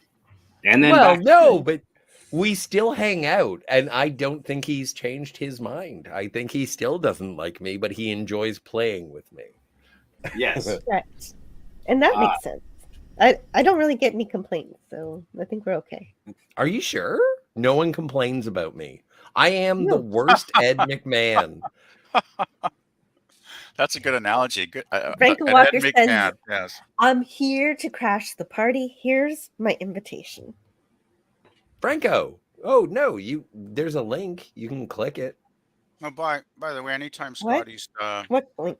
There's no link. anytime Scotty's completed his For my sanity, whatever he's there is. talking about right now. No, I'm done. You're cool. Keep Um, going. I did come up with the probably the first film that really fired my imagination. There we are. All right. Yeah, Oh, it's, before you say it, I want to say hello to You're- Rocco the Brave. Congrats. Hey, Rocco. Thank you. You're not going to Okay, beat go the ahead. Explorers. Like, literally, the Explorers is the best answer. anyway, anytime that there's a Go! thing to tell you, because I don't want to overtalk anybody if you have something still to say. But The okay, Space Odyssey. yes, 2001: A Space Odyssey. You read my mind. Oh my God! Wow, well nice. done, sci-fi Stanley- sis Dan. You Stanley won Kubrick's- the internet. Stanley this live Kubrick's stream. amazing 1968 Uh-huh. film, which I actually saw in 1969 because my theater closed for an entire year. Damn, boy. Because my theater closed for the entire year of 1968 for renovations. So I didn't actually see it until 69, but I did see it in my local theater, which was one of the largest cinema screens in the province. So I was very fortunate because I saw it on an immensely huge screen. And I tell you, when you're like 11 years old or whatever, and you see 2001 on a huge screen, man, that film literally, well, not literally, metaphorically blew my mind. And just the way it was filmed, the cinematography, the music, the editing. Yeah. There was nothing about that film for me that wasn't, close to perfection. I mean, the story, was a bit out there and a bit incomprehensible to a lot of folks, but, I love the way the story moved forward. It built. It had a good pacing, at least for me. I mean, I never got bored as a kid. It held me through the whole film, my imagination. And of course, the ending was like some psychedelic, trip. But that was the '60s, right? So, but just great, amazing cinematography, amazing special effects. I think the film still holds up fantastically to this day. And I guess I won't ramble on too long. But Now, as a Well, child, no, you this is didn't find fine. it You're doing great. overwhelming? I love that film. What's that? As a child, you didn't find it overwhelming conceptually? No. Oh no! Well, I mean, I'm it not was asking you, overwhelming. Scotty. I'm asking PvP, surprisingly. It was. I'm sorry. I thought that there was a collective of people who had seen this film. I have it. This is PvP's But memory. Tiger Stripes addressed a question to me, I believe, so I will answer it. I didn't find it overwhelming, actually, Tiger Stripes. If it was overwhelming, it was only overwhelming in a very positive way, in a good way, because it did, stimulate my brain to such an extent that as a kid, I'd never thought about concepts like that before. I mean, those are big Oh, that's concepts interesting. in that film. Okay, Well, follow-up question. Had you read any science fiction as a child before you saw it? No, I hadn't. No. Wow. Well, should and I just want to, I do want to follow up on this cinematic, and I want to support what you're saying, PvP, is that one of the first times that I was introduced to a science fiction concept was after watching 2001, and I watched it with my folks. Cool. My sister left the room because she No. was bored. Oh, geez. And Oh, wow. I sat there and there was a moment where I was like, Dad, what's going on? And my dad, and this is the first, last, and only time that my dad has ever used the phrase space-time continuum.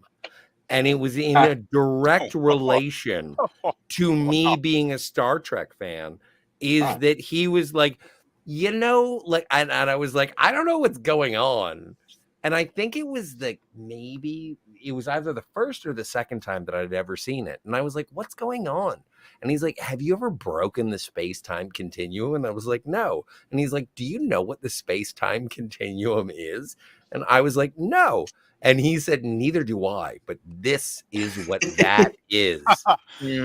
That kind of makes sense, actually, because the ending of the film, it is in another reality. So, Yeah. you know, but I think the main thing I love about the film still is how relevant it still is, you know, when you're talking about, you know, AI technology and how Yeah. artificial intelligence could really screw us over if we're not careful and we don't Elon use Musk it. thinks so. We're living that right now. PvP Yes, is that's we've why I got love to That's why I love watch the film so out. much.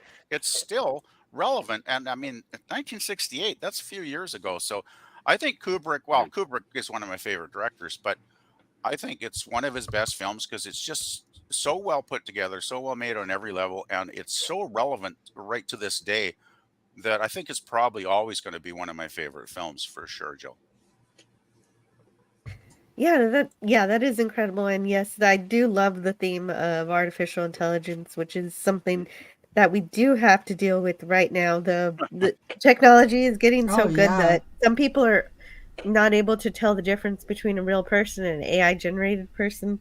It's pretty scary. Yes, the Yeah. number of AI pictures that are being posted on Facebook, and people go, "Isn't it beautiful?" I'm like, "It's so Yeah. beautiful, it's not real." But somehow Yeah. they can't distinguish. And then Yes, me they can't. personally, I've been having a little identity theft lately. So I've been Oh, trying no. to get Oh, through no. on the phone to a human I being, and apologized. the AIs are all shutting me down. That's not good. It's God. no, it's a horrible feeling, and Gosh. they won't let me pass the first set of questions. Oh And then my. I start As cursing, a- and then they hang up on me because I am as a cursing. trained- Wow. Sorry As to a hear that, Trigger trained Stripe. customer, The AI doesn't think you're a person. like, why can't I be Yeah. a customer relations person because the Oh, wait, I have a AI is better?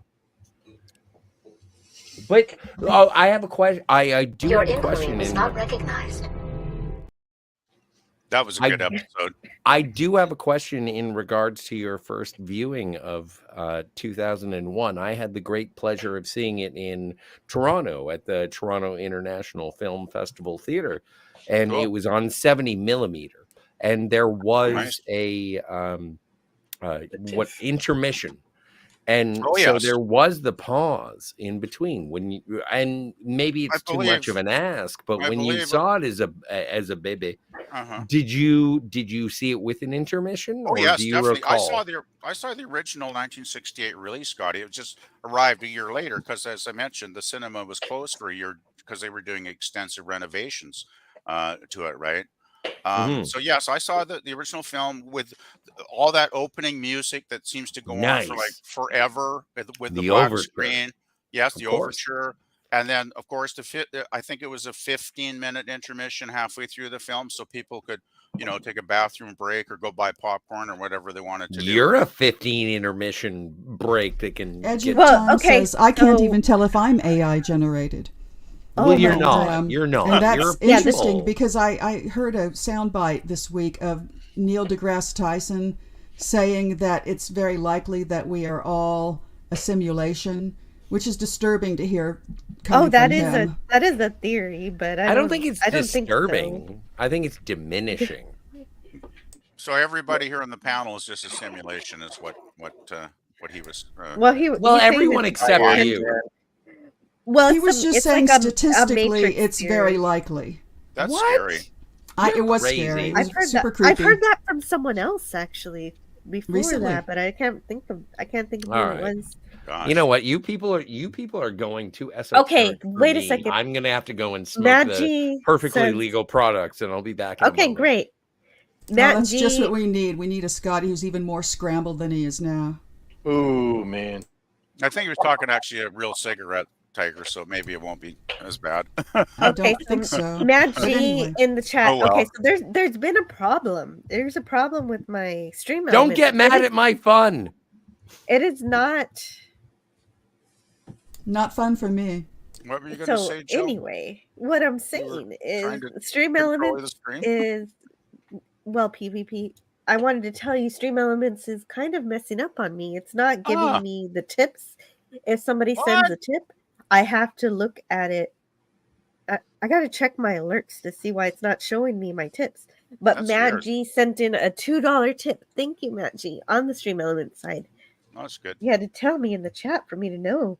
He says he talks about his first cinema experience was in 1985. record for seeing the same film in a theater is for his first cinema experience was E.T. in 1985. That's it. That's pretty cool. Wow. That See, would be cool. I was born in 1985, so that's really neat. Okay, so record for seeing the same film in a theater is Winter Soldier, Infinity War, Episode 3, Episode 7, Homecoming, Black Panther, Taylor Swift, and Psycho 1960. Wow, that's cool. That is great. And now, Sci-Fi Sith Dan, your first theatrical going experience. Well, I probably am the youngest one here. My first movie experience in the theater was the 2005 War of the Worlds. Oh, the one with Tom Cruise. Tom Cruise. Okay. Yeah. Wow. That's pretty darn cool. Love that How old story were you? so much. Experience.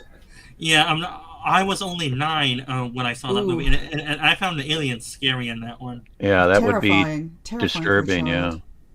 Yeah, especially at 9 years old, that would be really scary. H.G. Wells is one of my favorites, so it's wonderful anytime I get to see the adaptation of that. And that is in particular, a very cool movie, very cool story of an invasion from Mars. It was great the way his imagination worked in terms of wondering what was on that world.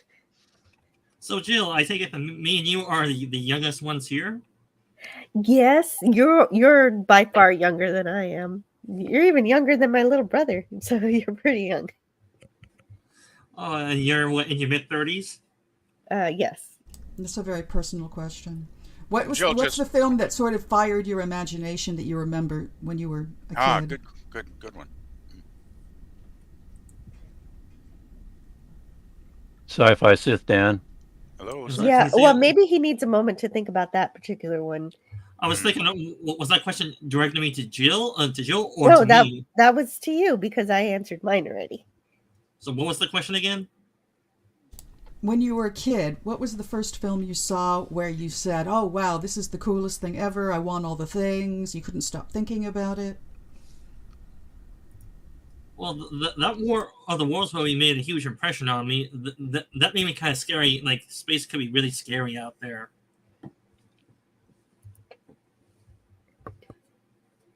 That there could be actually very powerful aliens out there that are extremely more powerful than us that can easily destroy our planetary civilization. But then they were taken down by bacteria. But yes, it's true. Like what's out there when we reach back? It's a great question. A pinnacle of science fiction for sure. The question is, will they be friendly or hostile? Right. And I want to say hello to Max Redstone. How are you doing? Okay. Canadian Spider-Man has some limited time, so I want to have him answer the question too. What was your first theater experience? Oh yeah, thanks, Jill. I've got about a half an hour. It was surprisingly, I remember it really well. It was the summer. It was July 25th, 1991, and I was in this small theater in Florida, and then Pee Wee Herman walks in and sits in the front seat. Oh, jeez. And no, I'm kidding. If anyone knows their history about Pee Wee Herman, that was a joke. Oh my god! my first movie experience was 1982 E.T. And awesome. I had it was a prize. I had gotten all of my Cub Scout badges, and so as a reward, I got taken to see E.T. that had just come out, biggest movie of the year, and it was unbelievable. I'd never been to a movie theater before, and it was just, as you can imagine, incredible. Yeah, what a fantastic movie. Yeah, that is pretty great. That is one of the classics. Wow. That's I went on a film to see as a child too, because there are children in it, so it's more accessible. Right, and it's about the friendship between the child and the alien. Well, I mean, And, ET's a everything. child too, so it's kind of sweet that they're both like kids that bond, right, from other worlds. I thought it was a really cool film. Space Innocence. Well, it's nice to see a friendly alien for once, in a movie, right? Because we don't always get that. So, And Tiger Stripes has a follow-up question, I think, to that, right? Yes. Did that sort of fire your imagination? Did you just kind of live in that film for a while and want all of the merch? Or was there another film after that that you saw that really, really captivated you?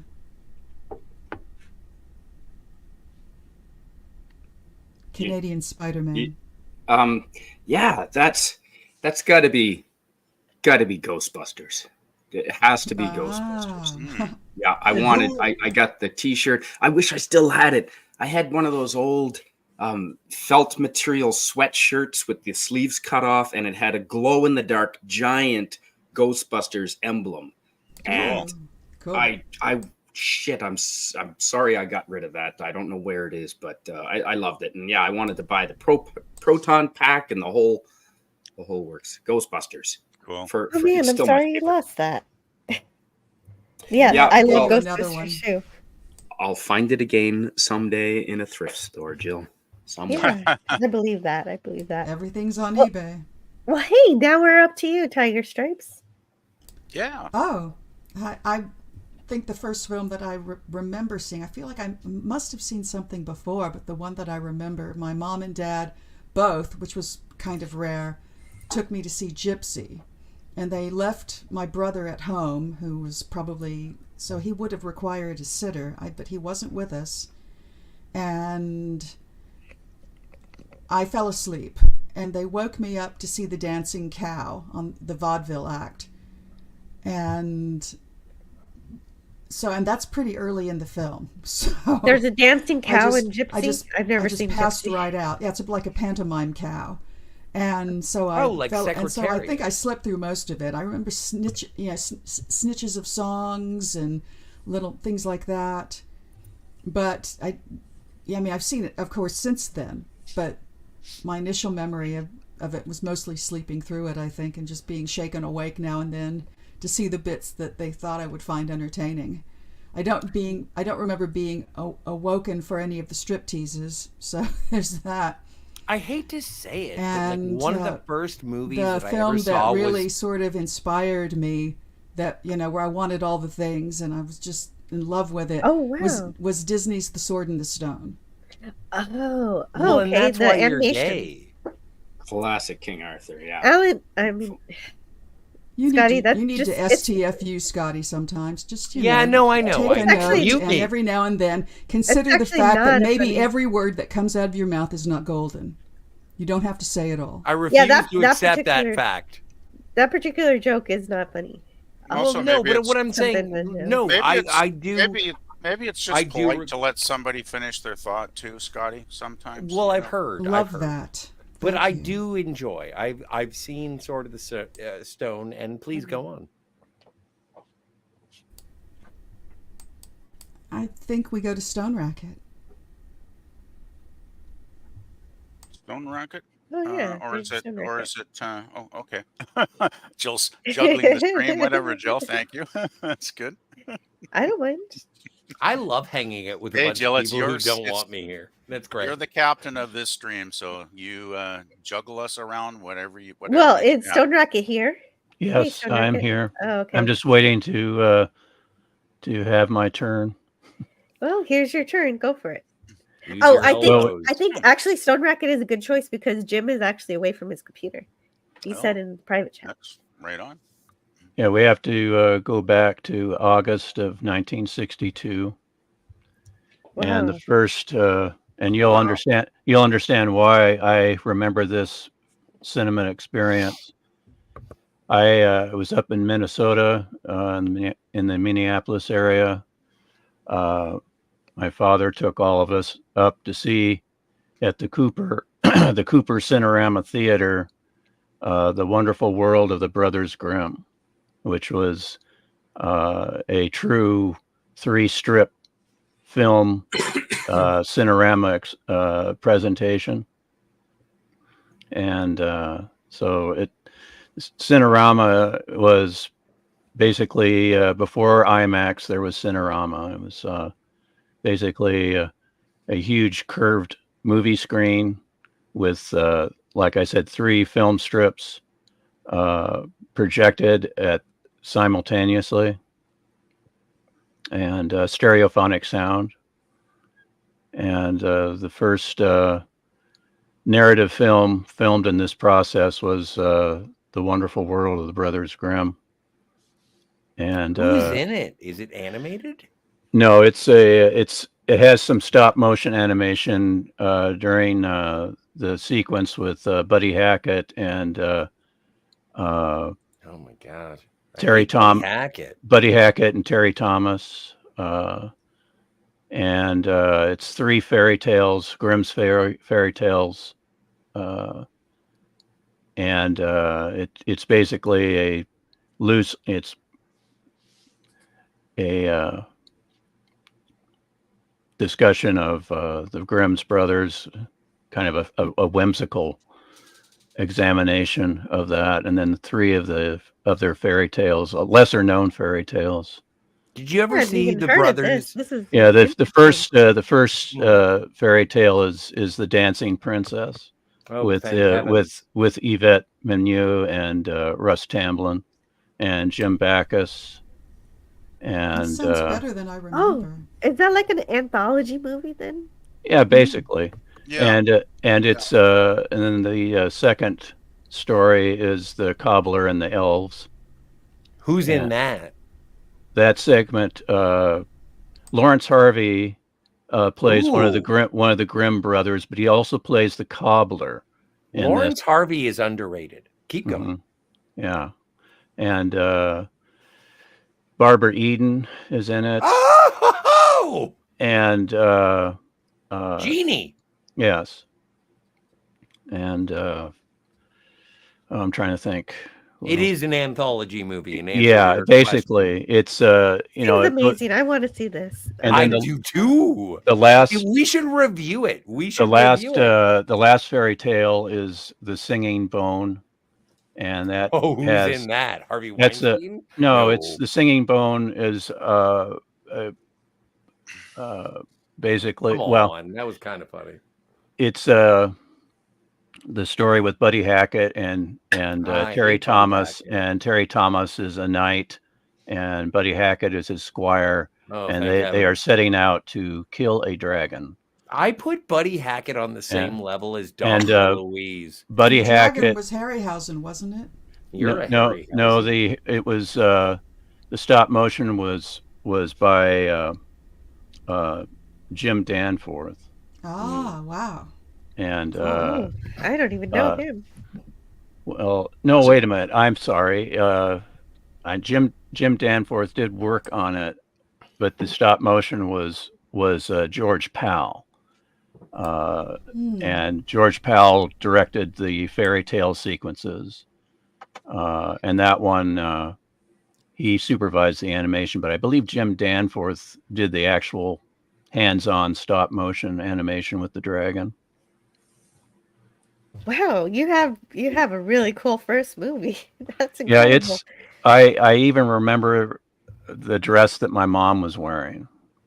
It's just these little snapshots, and I remember my father carrying me on his shoulders into the theater, and I remember that marquee with that Cinerama symbol. But the first narrative film put in production in the Cinerama process was How the West Was Won, but the first one released was The Wonderful World of the Brothers Grimm. And the following summer, incredible. Yeah, the following summer in '63, my father treated us to another trip to the Cooper Cinerama Theater in Minneapolis, and we saw How the West Was Won.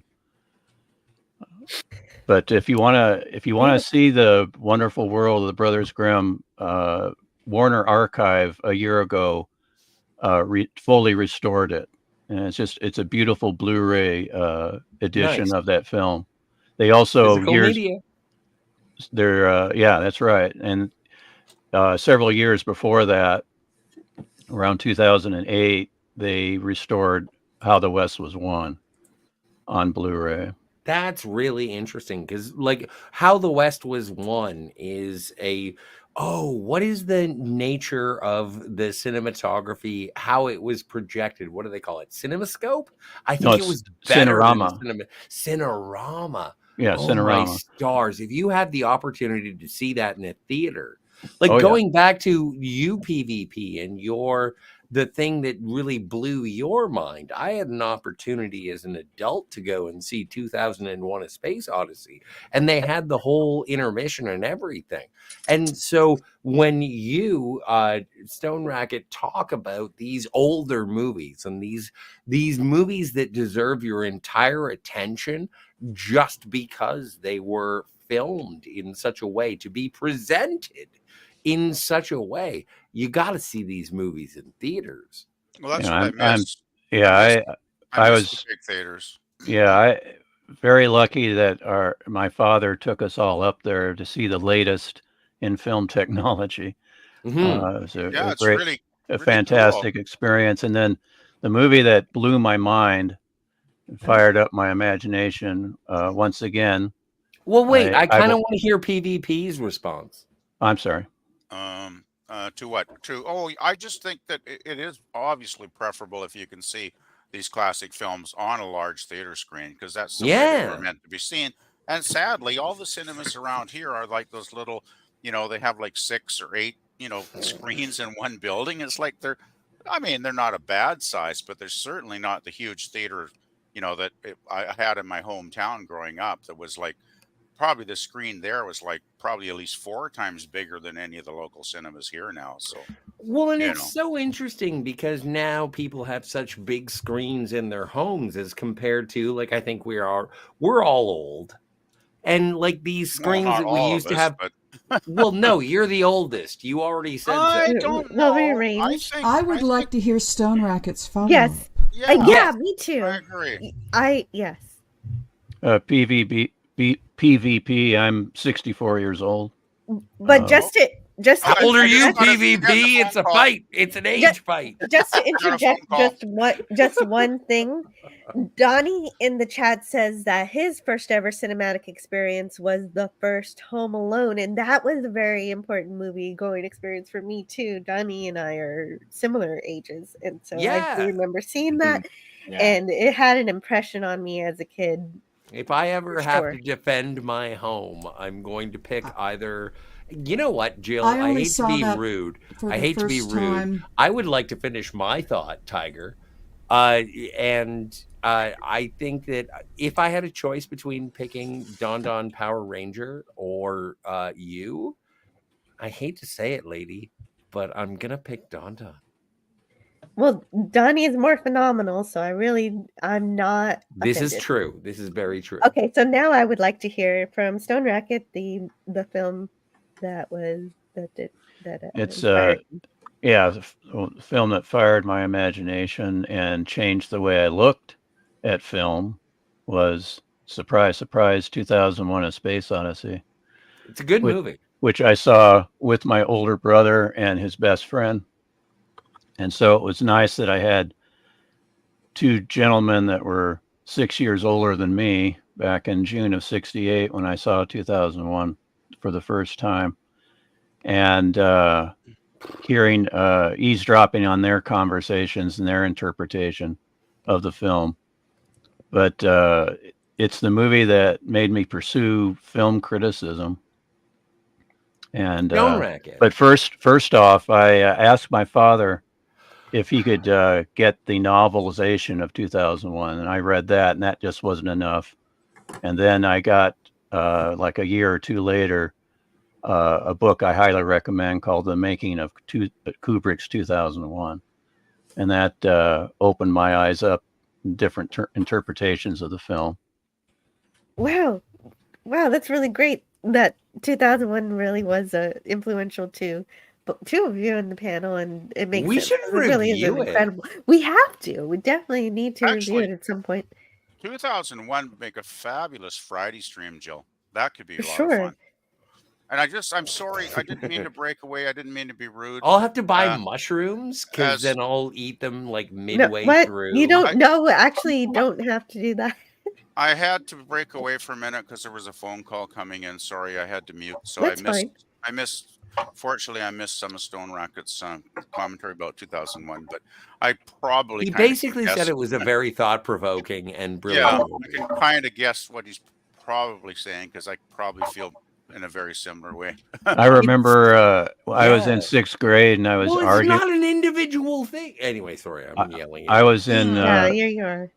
I was in. I can remember arguing about the interpretation of the film with when I was in 6th grade with a classmate of mine named Jim Corbett.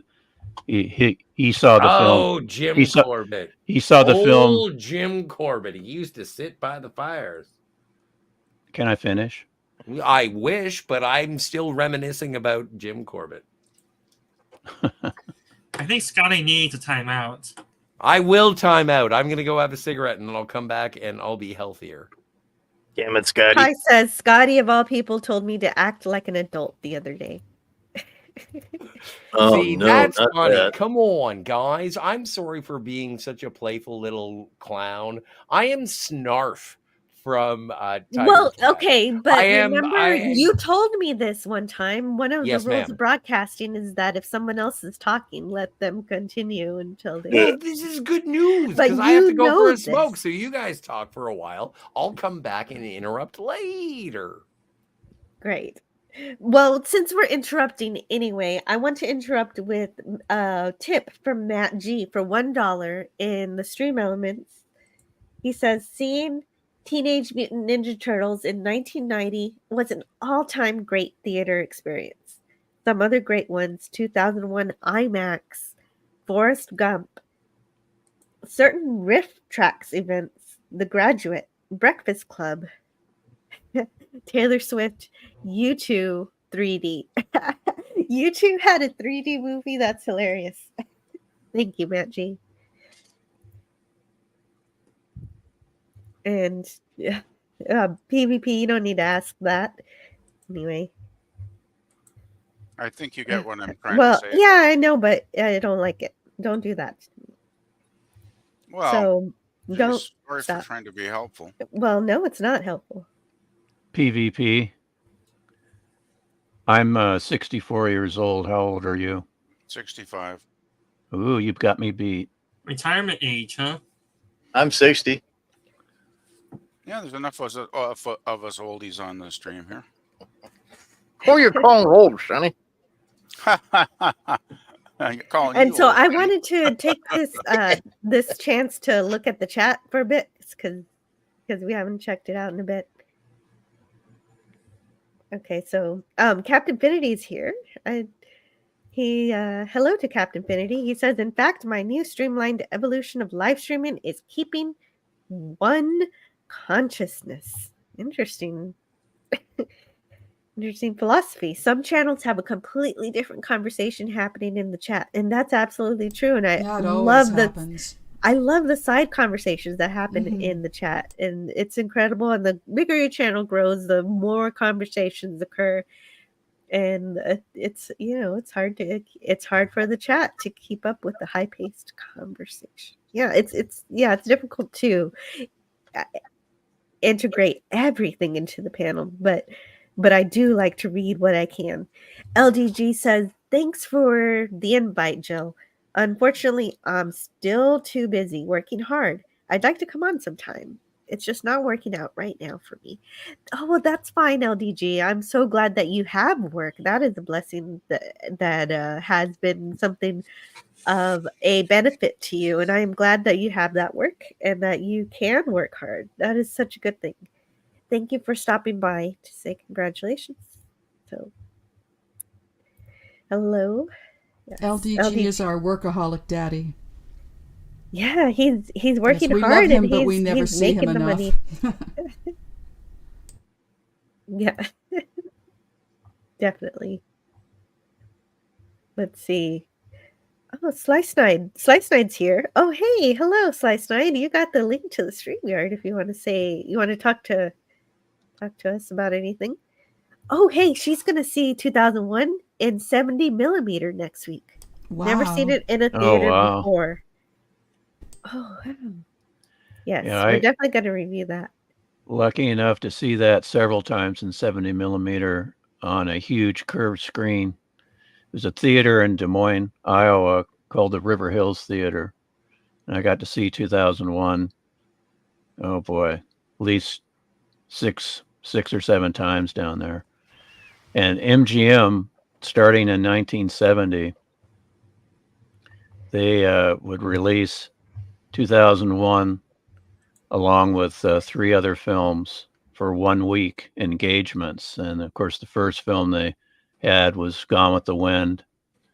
And then the second film was Dr. Zhivago. And then they would bring in 2001 A Space Odyssey, and then last, Ryan's Daughter. And they just kept bringing that back,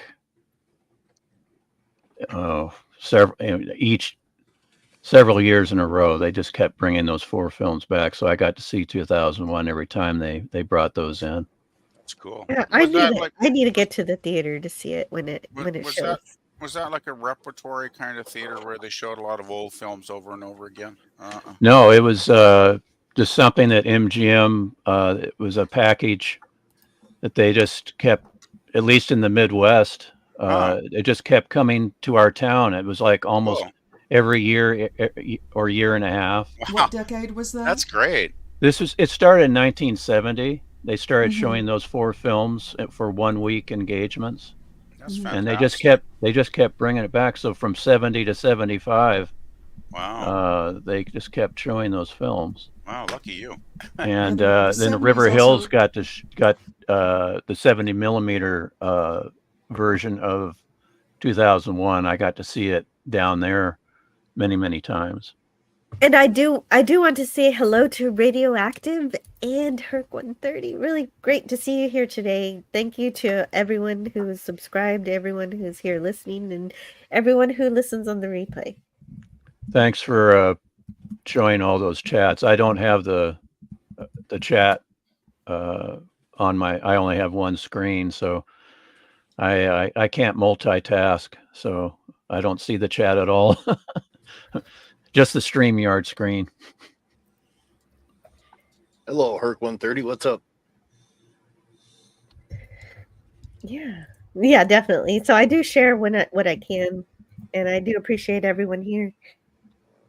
And I think we only haven't heard from one person on the panel. Jim, are you here? No, I'm not here. Oh, okay. Well, I guess I'll ask that later. Then. I'm a figment of your imagination. Thank heavens. Because if you were real, I would be so upset. Damn it, Scotty. All What's right. the question? The first question is, what was your first theater going experience? And the second question is, what movie fired your imagination or inspired you in some way? Well, being 60 years old, just like someone else said, it's kind of hard to think back that way. But I remember going seeing Bambi with Mom, and I didn't like the part when Bambi's mom got killed. Try again. The name is Bambi. Yeah, Bambi. Yeah. You said Bambi and Bama? Well, if you're gonna pick on me, I'm gonna leave. Anyway, don't. Yeah, right. We have a clip for that. Now you're just trolling, Scotty.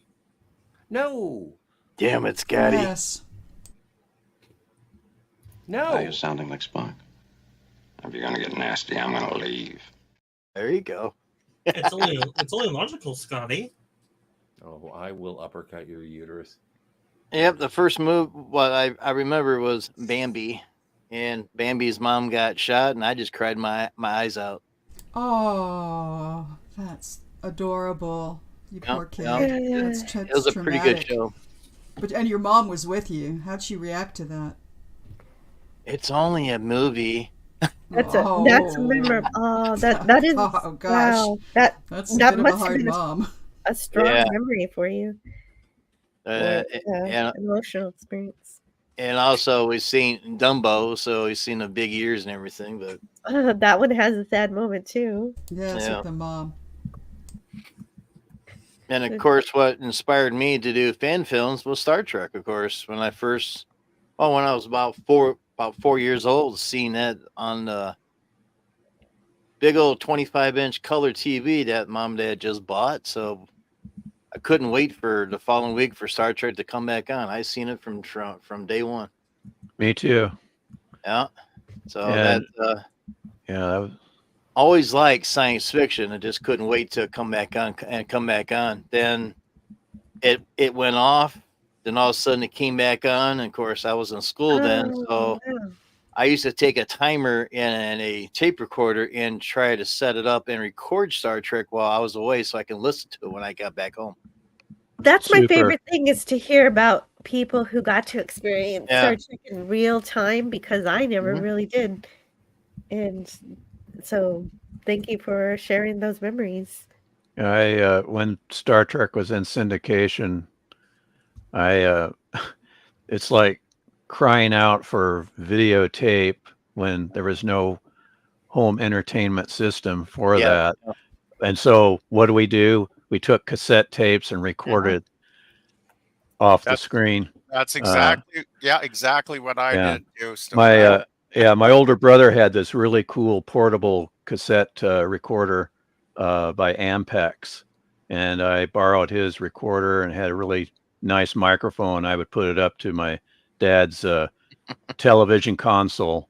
Yep. Talking about 25-inch color TV screens. That's what we had too, as a Sylvania. Yeah. And had a really nice speaker system. So I had some really nice recordings of the original series to listen to. Yeah, Well, I and taped the it first on my little Radio Shack cassette deck. I did the same thing, Stone Racket. Yeah. And I did the same thing too. Like, I was about to go on a school trip and I had a Walkman. I don't know who I stole it from. and I had recorded the first Back to the Future movie. I used to be absolutely about Back to the Future. And I think it was probably in my top 3 first loves. Star Wars, Star Trek, Back to the Future would be accurate as my first loves in I don't know, entertainment. And I listened to it on awful headphones in horrible tapes that had been recorded off of a television, and it was one of the I loved listening to that. Oh, that's really cool. That's Yeah, my and- story, and I'm gonna stick to it. Yeah, me Yeah, too. I think it's really interesting that back then you had to use a tape recorder to record the things that were interesting to you, because when I was a kid I got to use VHS tapes. But of course. That's all we had back then, was just cassette tapes. Yeah. You had 30 minutes, the 60 minutes, and the 120s. You got it. And hello to Jack Stafford. He says, "Ahoy, Jill and panel. Hey. Congrats on your channel success." Thank you so much, Jack Stafford. But as I understand it, I do need to let Canadian Spider-Man go so he can get ready to go play hockey. Yeah. Thanks. I volunteered to. Well, we got to shovel off the rink because it's snowing like crazy out there. Oh my But thanks for God. having me on, Jill. I and hate how congratulations. Canadian you are. Thank you. I love how I'll take Canadian that as a he is. compliment. Yeah, same here. And you know, you've had a lot of great help with growing your channel, Jill. I know I see PvP and Scotty on all the time, and Definitely. I'm very happy to be on here to help you celebrate 600 subscribers. Yes, So, thank you. Thank you so much. And you've been on a few live streams too. You've been on a few Star Trek streams and a few other panels, and I always appreciate it when you can make the time. Yeah, And- whenever I'm able to, I appreciate being I- on, and I will hope see you you have a- tonight. Yeah, I hope you have a good game. Have fun. Yeah, thanks. Yeah, well, And- who knows? yeah. We might be too tired after shoveling to actually play. We'll see. Oh, okay. Well, then it'll be prepared for next time when you Either do. way. When you That's can Yeah, play. and I'll, That's Good awesome. luck to you tonight at the Friday Night Frolics stream with Doomcock. Yes, yes. Thank you. If you're still going when I get back, I'll pop in and say hi. I'm probably not, because I gotta leave in about an hour. But have a wonderful Friday. Well, in Canadian Spider-Man, do me one favor, Oh. please. Do Yes, sir. not die. Well, Promise We're- me. Promise. I will promise you that we're not on a pond. There's a You're not going to cement floor. die? Okay, so No, but this outdoor you're rink has a still on cement the floor. ice. So That's crazy. It's there's so- no falling through the ice. I figured All right. he had that safety factor in mind because he just put No, up but I a want video. him. I He want just put him up to a promise video me. where he was showing the ice on the lake and how horrified he was that a deer was walking on the ice. Yeah, that's And- yeah. And Deers so, can't play goalie. That's all speaking I'm saying. of your Sweet. videos on your channel, can you tell us about your channel before you go? Absolutely. Thanks, Jill. Yeah, I do have a YouTube channel and also a Rumble channel under Canadian Spider-Man. I've got a lot of outdoor wilderness videos and also a lot of travel videos. And they're not long. They don't take a lot of time to watch. So yeah, if you want to check out some travel videos from all over the place, go ahead and find me on YouTube. Yeah, not only all over the place, but also your backyard is gorgeous, and you show that to us Yeah, sometimes. thanks. Yeah. That- All right. Well, have later. a great afternoon, and I'll see you at You too. Doomcock. And Yeah, see you later, everyone. Yeah, if I feel better, I'll be there. If not, I'll be asleep. Good Bye. game. Well, Take care, Spider-Man. Take care now. Yeah, I took a lot of cold medicine to be here, and so it's surprising. So you've got Well, like I am here. a very bad cold or flu or It's I have no idea what it is. I have congestion. I can't find my thermometer. And since it's not my kids being sick, I didn't run out to get a thermometer. I figured I'm fine. But if it's I'm there, trying to- I have to have a thermometer. But Yeah. anyway, hopefully I'm it's trying to Maybe you I'm got a trying to fever find or the something. the worst disease that she could possibly have, and I'm being like, oh yes, she has that, but I don't want to say the worst disease because everyone has a different measure on which the worst disease is. Yep, you're right. Just spit it out. I don't know. Amnesia. The hoopy crap. I don't think amnesia is actually a disease. I'll is it? just dip in here and say both ends. Yeah. Oh my I think that's God. the worst ever. There's someone here named Kat. Yeah, right. Hello there. Hello to Catherine. Speaking When of did you get here, you agent of chaos? Hey, He was here about 10 minutes ago. Oh, nice. She is Yeah. patient. yes, Okay. welcome to the live stream, Kat. Congratulations, Bill. I guess Thank it's you. your turn, Kat. Yeah, so I guess from the chat, I'm excited to see 2001 and 70mm next week. That's going to be really cool. You're doing that next week? You're kidding me. No, I've never seen it in the theater before. I'm happy they're finally bringing it out because one of the things I've noticed in my region after the pandemic is that they've been bringing classics back all the time now. They used to do that maybe once in a blue moon, but now it's like every weekend they'll bring back something really great. And so I'm happy that the fact that they found a theater to go out of the way to order a 70mm print was just crazy. So we'll see. And Yeah, we that's have a standing really question cool. for Baby We do Cat. have a standing. We do, but before we get to that, I want to say see you later to Wes Cagle. I was waiting for you, Wes Cagle, because I wanted you to go over to Rumble and send a Rumble chat to He test out was. my new Rumble feature. Yeah. Because now I can read chats from there. Usually, if someone chats in there, I ignore it because I don't see it. But Wes now Cagle, that- I can say that the only reason that Jill has a Rumble is because of Wes Cagle. Yes, because of Wes Cagle. And happy shoveling. I'll see you later. Thank you for stopping by. And so, yes, now, Kat, we do have, like Tiger Sharp was saying, we do have a standing question. 2 questions, actually. The first question is, which movie did you first see in the theater? Yeah. And which movie did you first see in the theater that sparked your imagination? Yeah. Is Kat younger Don't- than I am? Don't wait for the translation. Answer me now. What was that, Scott? Sorry. No, this is a question for you, Kat. Oh, yeah. What was that? Well, welcome. Somebody show. pulled me away for a second, so I had to deal with something. So what was it? Okay. Jill, would you like to reiterate the question? Sure. So it's two questions. The first question is, which movie did you first see in the theater? And second, which movie did you see in the theater that sparked your imagination? Ooh, okay, so in the first one in the theater, maybe Aladdin, because I think I was 4 years old, because that was November '92 at the time. So probably that one. As far as sparking my imagination, probably God, what would that be for movies? Well, Destiny Turns on the Radio. No, not Destiny Turns on the Radio. Oh my God, I still. Actually, it wasn't so much. That's why I said it. Come on, let wasn't so much. Cat answer. Let Cat answer. I'm trying to answer, Scott. Stop. So it wasn't so much the movie which turned on my imagination, but the behind the scenes stuff on Jurassic Park and Star Wars, and just seeing how they made that stuff. Because as a little kid, I kind of took for granted how unbelievable those effects were in Jurassic Park. It didn't like that was the first time I was seeing a dinosaur movie, so it didn't really click with me that, oh my God, this is really state of the art or anything.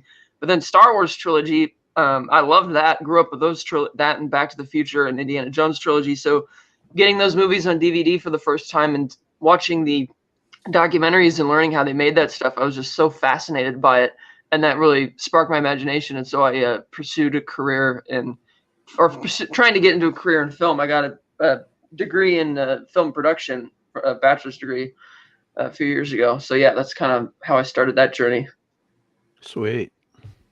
Yeah, that's amazing. That's wonderful. And yeah, you named all the good ones.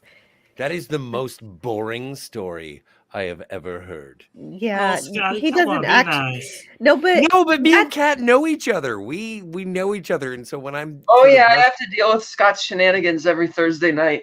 Yeah, exactly. Well, me and Kat are friends, so I'm not busting her chops. I am busting her chops, but I am doing it with love, and I apologize. Well, everyone. Not to Kat. Also, everyone who doesn't know Scotty, his brand of humor is to say things that are the opposite of what he actually means, and so most of the things I he do says, have a heart. So he has like the like. And I think Kat said it best every Thursday night when we do our crazy. Fargo show. Like, yeah, no. And we've been doing so many. We've done Indiana Jones, Spider-Man, Batman, all the James Bonds, all the Tarantino and Tarantino adjacent movies. No, me and Kat are like, we're friends. We're friends. I could tell you're a bit more off this morning, and I think that's because I insisted that you be sober on last night's show for our review. It was, yeah, no, absolutely. After last night's show, I decided to pop a cork. Yeah, because last week he was like so wasted that everybody in the chat was even pointing it out, and I'm like, I was kind of great. So I'm like, you better not be this way when we review the finale of the show. And well, I wasn't. He's that way now. Yes. Yeah, no, and so that's so the thing. I take full blame for Scotty being extra tipsy. Kat, yes, it's your tolerance that has caused us all to suffer, Kat. We have to blame you. Yes. We can't possibly blame the person who might actually be responsible. It has to all be due to you. Tiger gets it, is that you should be blaming me. No, my heart bleeds for you, Kat. I don't know how you do it. Yes. I don't know how. It must be hard being friends with Scott. And here's an incoming chat from Rumble. Hello, Jill and Rumble. So yeah, the Rumble Wes is Cagle. working. Thank you, Wes Cagle. That's I for like- the test. I just wonder how the ladies deal with Scott with his mouth. Well, usually, orally. Yeah, I figured that was going to be the joke. Why did you set that joke up? Sci-Fi? That was such a Dan? great You layup. knew what That you was were an doing. easy joke. That was easy. It Anyway, I should. It sounds like Oh, I should wasn't it? probably Really go. sounded I like should, it was. Should I? Yeah, oh, Jill, sure. may I ask you a question? Yeah, you may go. As my Yes. oh, I may go. Thank you, Yeah. Empress. Yeah. Then I'm gonna go. Okay. But you have to know how important you are to my channel and how much fun I do have talking to you. Usually at noon we don't have to worry too much, but today it was a party, so you Yeah. had a And little that's more why I fun. showed up. Like I was like I pre-gamed. I came to the party and That's but the problem though. You should have started when the party started, not before the party. You don't have to. You're not my real mom. If we're going to have a Let's Get Loaded stream, we should have an official Let's Get Loaded stream. Oh, we should do a Jillian inebriation but, you know, stream. every day is not a good idea for anyone. Yeah, I'm only loaded on cold medicine and caffeine. I don't know. Me that cold too. medicine, that'll get you going. I just overdosed. So, Scotty, what do Anyway. you have going on around the internet? And Well, what do you- Kat's going to tell what do you wanna about the share? Phantasmagorium, so I don't have to do anything about that. And most of the time, I'm usually hanging out with you. Other than that, most of the time when I'm on the internet, oh no, there's also Captain Cockney Spock, whatever he's Yes. going by these days. Oh no, I sometimes show didn't up read on every his. single one of his chats, so he left a long time ago. Oh, thank Yeah. heavens! The man's an agent of chaos, and so Yeah, well, and he's I'm being saying funny and interesting, so I understand why Yeah. he what he why is did that. interesting. Mm-hmm. Anyway, but yeah, It that's is about the size of it. That's about the size of it. So no, I'm but I do appreciate. Oh, you know what, Jill? I've said it before on other channels. I've said it before to other people. You are my best friend on the internet. The connection that you and I have enjoyed, not only intellectually but emotionally, has made me keeping wanting to come back. I know that wasn't grammatically Well, that correct, is but- why. No, but and it the thing makes sense. is, That's why we work so well together on do you think our we film work well? analysis. I think You so. think we work Yeah. well? I No, think we work because well. when we talk about a specific movie or TV Mhm. series, When we're on we're able topic, to. we're gold. Yeah, right. And this was today is a bit random, but it was Mhm. still really good. And I'm glad you were here. I Thank you enjoyed so it. much. And so thank you for having me around, and I apologize for all of your fans who are not fans of me. Well, anyone who isn't a fan of Scotty R37 needs to realize that he helped me kind of find my voice, like for the way I present myself, and all the research is all me, all the book report stuff is all me. But I just drew the outline, and Scotty brought the crayons, and those crayons have made Oh. everything so bright and colorful and luminous. So thank you for doing that for me. And I Well, will thank see you for having me, and that later. is a very great compliment. Anyway, I got to go start doing heroin. I'll see you in the future. Yeah, Okay. and if we want a toilet humor mouth, we'll bring Scotty in. Well, yeah, well, it just depends. He reaches a certain point, and at that point, he just so everybody knows, he is not going to do the thing he just said he was going to do. So, Kat, you just realize that it's a lot easier. We Don't do drugs, kids. Yeah. so what is your channel, Kat? Because you mentioned you did all the James Bond movies. So Oh yeah, we have our channel's called the Phantasmagorium Show, oh, okay. and yeah, we have multiple playlists there for all the stuff we did. Like our James Bond show is called Martinis, Gadgets, and Guns. The Tarantino Rodriguez show is called Bullets, Blades, and Babes. Batman show is called Capes, Cowls, and Crusaders. The Spider-Man show was Webs, Gliders, and Spiders. And now the Fargo one is Money, Murder, in Minnesota. Yeah, your James Bond coverage has got my interest peaked. That's fun. The first James Bond movies I saw, it goes back to August of 1970 or thereabouts. I saw a double feature of Thunderball and You Only Live Twice. Nice. For the outrageous amount of 50 cents. With Sean Connery? Oh yeah, Thunderball and You Only Live Twice. That's Sean Connery. Wow, you So- got into so the he's- theater for 50 cents. Yeah, 50 cents for 2 movies. Yeah. So it was awesome. And of course, they were advertising the movie in the afternoon when I was watching Star Trek, and of course, commercial is the biggest Bonds of all, and I'm like, oh, I gotta see this. Mhm. So Wow. fortunately, my father wanted all the kids out of the house that Saturday, and so I went down. It was just our local theater, just like 3 blocks from our house. and I went to that with my older brother and my younger brother. So the three of us got to see 2 Bond movies back to back for 50 cents. That is epic. Nice. I've only just started seeing, like last year they put some of the originals back in IMAX, actually, the 4K restorations. And they picked one from each actor's era that they thought was the best, and that was something special to see. And they've been putting them out more often now for various anniversaries. So I'm going to try and see as many as I can on the big screen. Oh yeah, yeah. I've seen all the classic Bonds on the big silver screen, and by the time Roger Moore took over the role in '73, I had seen all the previous films on the big screen, and I had read all the books. Mm-hmm. But for the 4K re-releases, which one did they have for Connery? Was it Goldfinger?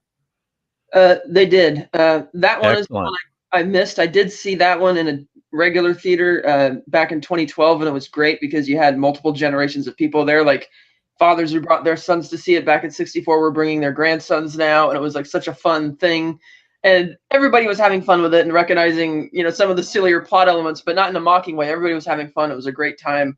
But they also brought back the 4K of Dr. No in a regular theater, and that was unbelievable. The color on it was just, it blew my Blu-ray set out of the water in terms of the visual quality, and I can't imagine why they haven't put those 4K copies out on disc Yeah, yet. that's what I'm waiting for. I don't know what the deal is. Why they're be a money why maker. they're waiting. Yeah, that's true. Let's re-release them all in the theater first, and then put them on physical media.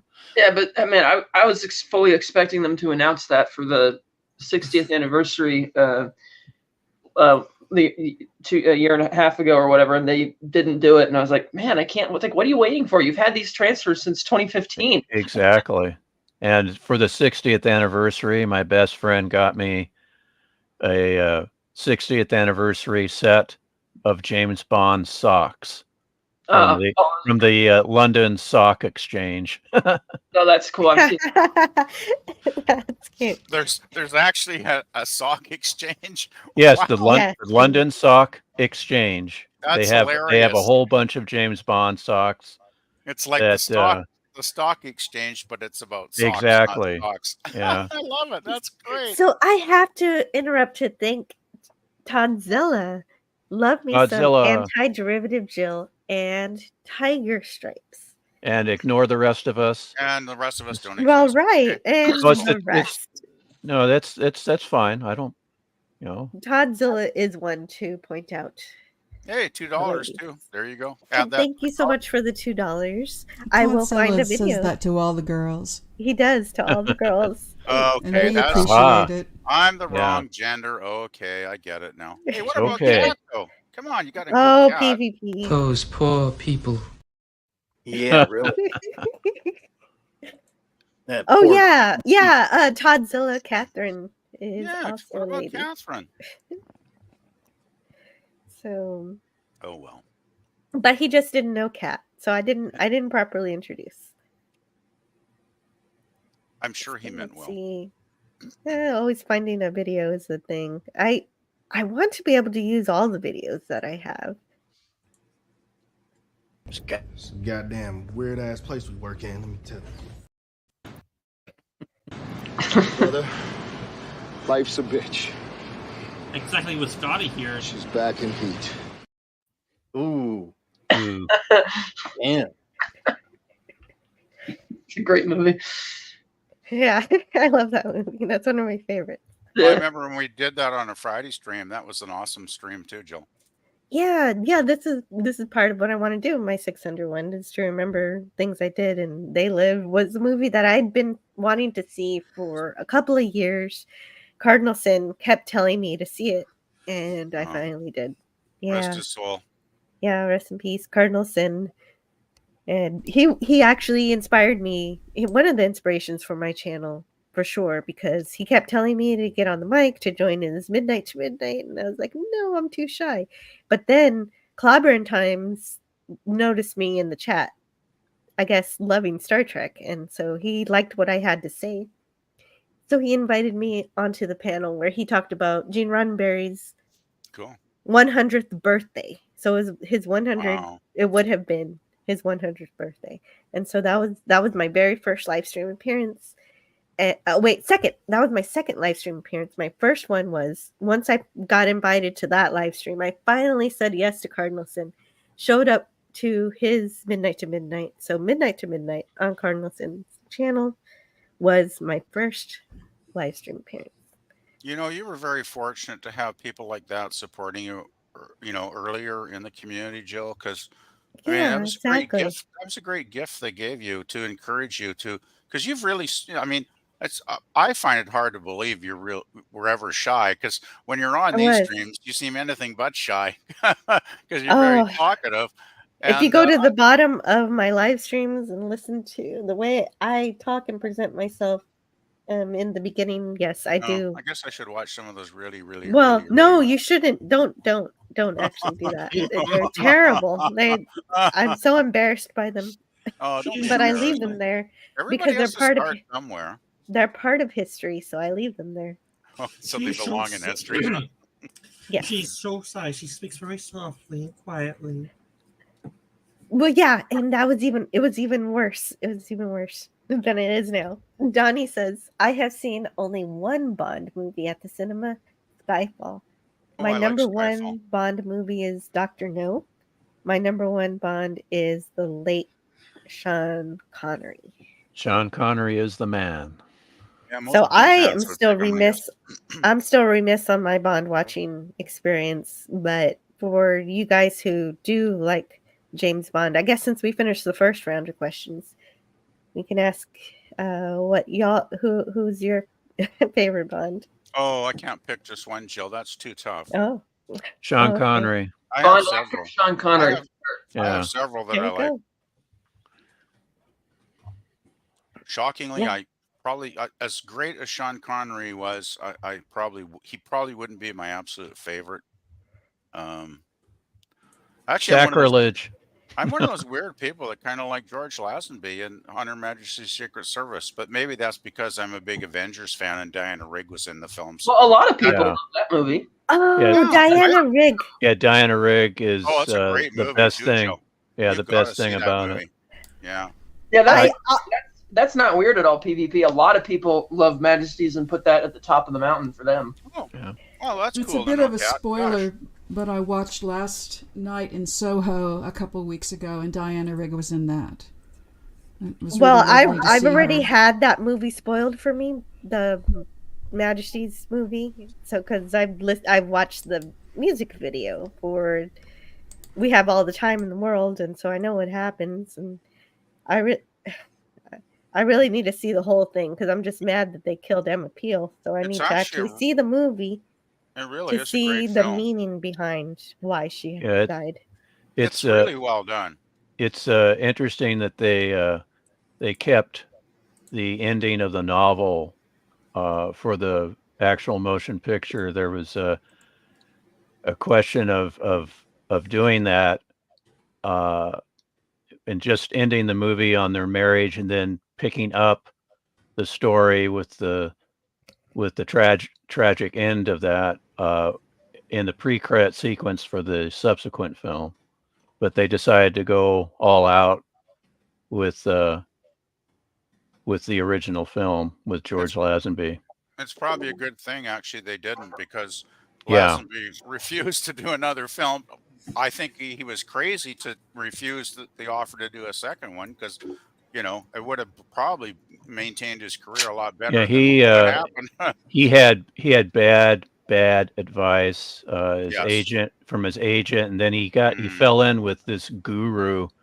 I forget his name, but he was convinced that James Yeah. Bond is passé, and you're more hip than that, and you don't need Right. this. And the producers originally wanted Lazenby to sign like a 6-film contract. Damn. And foolish man. He he should've. just if he had just kept his mouth shut and not followed the advice of these his agent and this guru, I can't think of the guy's name, but he was kind of anti-establishment, and I do Yeah. remember seeing some documentary stuff about him, Mhm. where he fell in kind of with the I guess it was probably the London counterculture crowd. Yeah, At that point. basically, yeah. And I remember seeing stills of him with a full beard and Right. long hair, and he was wearing that to the premiere of the film. And Well, he wasn't kind of he wasn't refused. invited to the premiere. Yeah, but he didn't really promote the film at all, and Yeah. that didn't actually He help the showed up box looking office. like a hippie, and he Yes, was Yeah. exactly. not interested at Yeah, all. he wasn't He looked like a hippie. he wasn't even invited to the States, but he came over anyway on his own accord, and of course he was with a beard and long hair. It's almost like he wanted to just destroy the film. Sadly, Well, the thing that his agent told him is that, oh, Bond's going to be out of style in the 70s. Nobody's going to care about Right. that. You don't want to get tied up in that, and with a long contract, it's going to take 10 years. Yeah. and here we are in Ridiculous. 2024 talking about Bond, right? Well, Oh boy. that was some short-sightedness, I suppose. Yeah. I wouldn't say I mean, maybe it's I'm kind very- of personal. I think they dodged a bullet there because I'm not particularly a fan of Lazenby. I mean, I liked the movie, but I felt that he was playing it too much like a rookie, and he just seemed a bit too young, and just the the way he played the character. I agree. He played it, he's so cheerful. I mean, it's okay that he was younger than Connery, that's fine. But when he says the signature line, he just says it all wrong. It's like he's just too cheerful and too bright. He doesn't have to play it that way. He should play it a little more with, a little more cynicism. I don't know. It's just Well, Yeah, but he consider- should cool and with swagger. Consider Yeah. though, he was I mean, he was not a trained actor. He was Right. an Australian fashion model. Right. So he had no acting experience. I kind of think if the director had maybe stepped in on, like you mentioned, when he does the James Bond line, and maybe said, Lazenby, can you maybe make that a little more heavy, a little more serious? Like the director maybe could have given him more guidance. Yeah, the director really botched the ending because the first take with Lazenby, he was actually crying, and Oh. the director goes, James Bond doesn't cry, and it's like, what? Yeah, I think that's also because the guy who directed it was promoted from the editor's chair on previous films, so they didn't get they were Right. promoting within rather than getting a good, director. Well, he was promised a film, and they kept putting him off, and finally he got On Her Majesty's Secret Service. It was 'Cause just kind of like a lot of bad things came together and kind of harmed the production, it seems. Yeah, it was originally planned to follow Goldfinger, and then they postponed it, and then they had to postpone it again. And what I don't understand is why they go all out to get Connery. Because if I was Peter Hunt, the director, I would have done anything to get Connery because that movie demands his presence. It's Yeah, I think they didn't want to pay his salary was the thing, because David Pickner of United Artists should have stepped in, and because Broccoli and Saltzman had renegotiated their contract with United Artists twice, but they did not stick up for Connery. Well, and Connery, I demand it. right? I think Uh, too, though, that Connery had just had enough, and he wanted to move on and not be totally typecast. Well, as Bond. Well, the thing is, he would have come back after you Only Live Twice and all his terrible experience in Japan. He still would have come back for On Her Majesty's Secret Service if they had met his price, which was $3 million. Gee, it doesn't seem like much now, does it?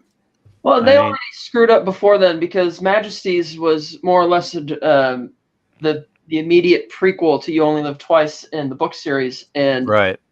the reason they had to push off Majesty's to begin with because there was so much drought a few years in a row that they didn't have any snow or they wanted to film.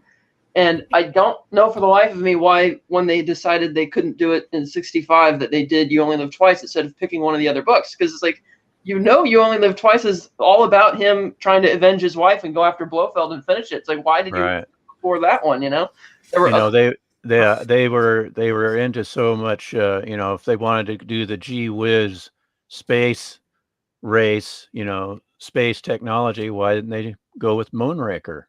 Exactly, and that's what another friend of mine from the YouTubes has been saying, that they should do an actual more novel accurate adaptation of Moonraker. That would be really fun and really good. Yeah. Yeah, they probably should have gone Moonraker when you think about it, because I mean, you only have twice. That was right around the time was that just before the moon landings, or Yeah, it was 67 when it came out. So a couple years before. Right. So it would have been perfect sense to do Moonraker, actually. And yeah, I wouldn't mind if they had done Moonraker with Connery, because I always thought the Roger Moore film was kind of a bit on the silly side. It was for me. It was moronic, Yeah. and they always credit. Ian Fleming had these, suggestive, names for his female characters, but the name of the female character in the novel Moonraker is Gayla Brand. Oh. Well, I want to welcome go ahead to the panel the Price of Reason. Hello. I don't believe I've had you on one of my panels before. So No, welcome. we're in a group together, and you were celebrating, and you sent the link, so I just I said, did, I'll yes. come by and I'm so congratulate glad you. you are here. I think we have been. Have you been on Mr. Brown's channel? Yes, This I've is been. how I know you. I've been Awesome. there a number of times, actually. Yes. That's wonderful. It's spectacular you're here. Thank you. Well, thanks for inviting me. Of course. And I also yes, I was trying to get to answering reading Scotty's chats. He's decided to Can I invite read them? himself back. Can I read them? To read their own chats. Yeah. You have to put them on screen. You have to put them on Okay. screen. and then I'll read them. It always comes back. I am a bad penny. You, but Just I'm the- really happy you're here. Price of Reason. Thank you. I didn't Well, really we're get a friends, whole lot yo. of time to talk to you, I'm glad you're here now. I And see also Melvin. Melvin Deeply. Hey, Yeah, I see more Melvin's Mr. Brown here. people here. I thought I was going to be reading And my Franco own Walker chats. and I don't remember Adam seeing Gray, Melvin a lot before. of familiar Hey, Melvin. faces. Okay. I have them starred. So Okay. we can I just go wanted, through. I want to be able to say the things that I said in my own voice. Okay. Oh no. Here's I the first know one I it's starred. going to be awful. So hang on a second. I should get my good glasses. Scotty R37 in the chat says, Jill is my favorite person to talk Trek with. I think everyone Yes. here agrees with that. So Yep. I don't have to expound.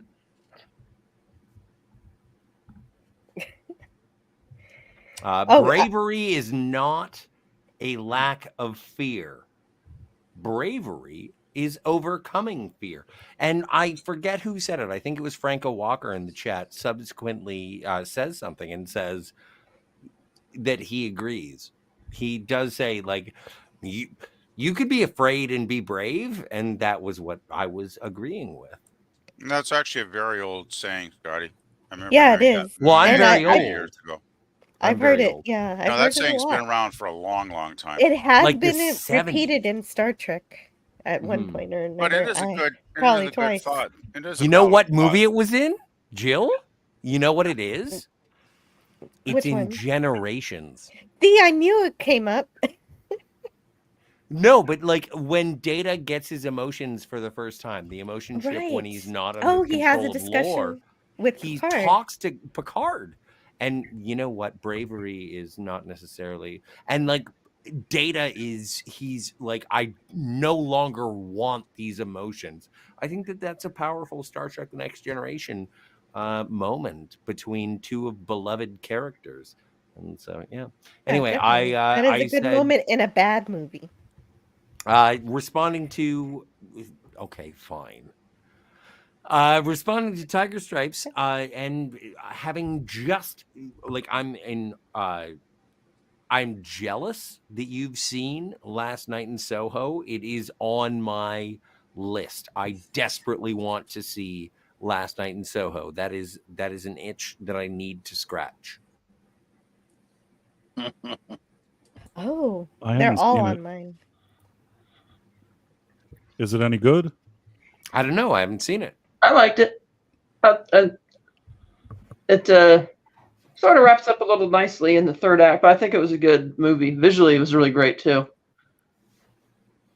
Can't wait. Blu-ray. Does it have Matt Smith? Is Matt Smith in this movie? Yeah. Oh, then maybe I like Anya Taylor-Joy and I like Matt Smith because of Doctor Who and House of the Dragon. So Diana Rigg is in it too. Her last movie. oh, okay. Well, and Edgar Wright being a brilliant director as well. I don't want to take away from Dame Rigg. Anyway, I go on in the chat saying yes. Dalton is the correct answer. Dalton is my favorite James Bond, and any others are pale comparisons. And yes, there was a time that I would say that who's your favorite James Bond, but don't say Sean Connery. But then you guys all said Sean Connery. If I look at James Bond and, well, thank you, sir. From what I read of the books, when I read Live and Let Die by Ian Fleming, the James Bond that was in my head was Timothy Dalton. And so I would have to say that when I visualize James Bond, it is Timothy Dalton. That's interesting because when I read the books, I don't visualize any of the actors. It's a totally different persona. Timothy Dalton was a bit dull, though, in comparison to Sean Connery. Sean Connery just oozes so much character. It doesn't even matter what I understand if you want to stay true to the book, but he really made that role his own, in my opinion. I didn't he's like totally, Dalton at all. yeah, he's totally, Connery's totally believable as someone that could kill you just as soon as look at you. No, but I But disagree Dalton, with that. Dalton, I disagree with that. No, I wish yeah, to interject. I disagree with that Dalton, perspective, and I think that the thing that Connery has over Timothy Dalton is the wit, because I Yes. think that Timothy Dalton is the reason that people don't look at him as being the best James Bond is because he is too dry. Very But dry. Sean yes. Connery did bring that wit.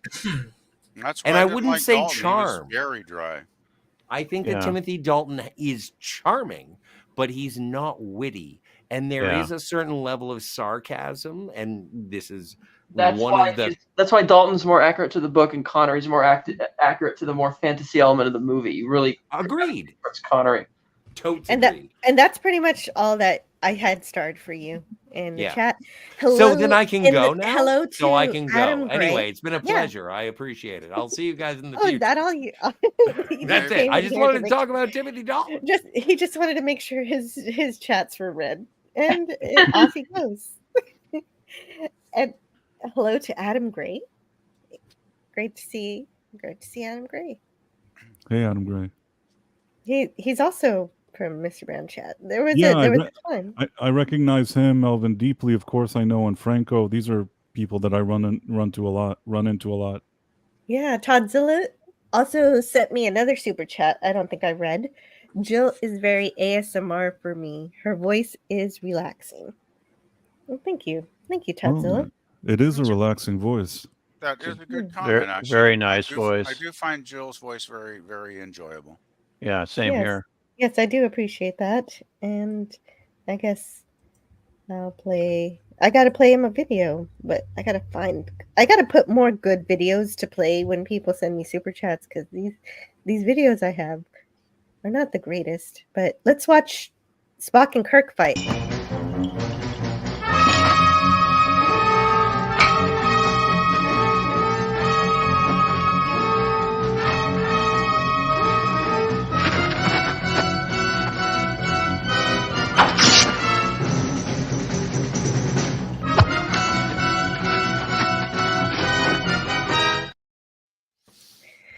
That's my favorite thing is that I could play a 22-second clip of the fight scene, and I don't get in trouble for it. Thank you, Paramount, Amazing. for allowing You're so them. lucky. Yeah, great I've seen other episode. people play less than that, and they get a warning. How much stronger are Vulcans than humans? That's a great scene, though. Three I times. love the editing in that scene, like when Spock's, slashes Kirk's chest. I mean, obviously he didn't actually slice his chest, but the way it's edited, Yes. you can believe it, and it's like, wow, that's so well done. Well, and Spock really believes he kills his captain, so that's what's so deep and heartwarming about it when he actually realizes he didn't. And Yeah. so Sci-Fi Sit Dan asked the question, how much stronger are Vulcans than humans? And the answer is 3 times. They're 3 times stronger. They're pretty strong, yeah. That's a great episode, though. What a way to start season 2. Incredible. It's like, wow. It's one of my top favorites. Yeah, that's the Definitely. one time where broadcast order was better than production order. Because, wow. And also, FKHC 2005 is here. Hello. He says, I like Pussy Galore or Holly Goodhead. Yes, you gotta love those names you'd never get anywhere today. But only one of them comes from Fleming, and that's Pussy Galore. Yeah. And that was Honor Blackman, who was in the Avengers TV Right. show. Just so that Right. you'll know. It's Kathy Gale. Oh. Kathy Gale, yeah. She was like the forerunner to Emma Peel, really, in a way. Right. Now, I'm confused. I want to welcome to the chat Mr. House Party 6, who says -1 EA, which, if I were programming and I saw that, I would think -1 each.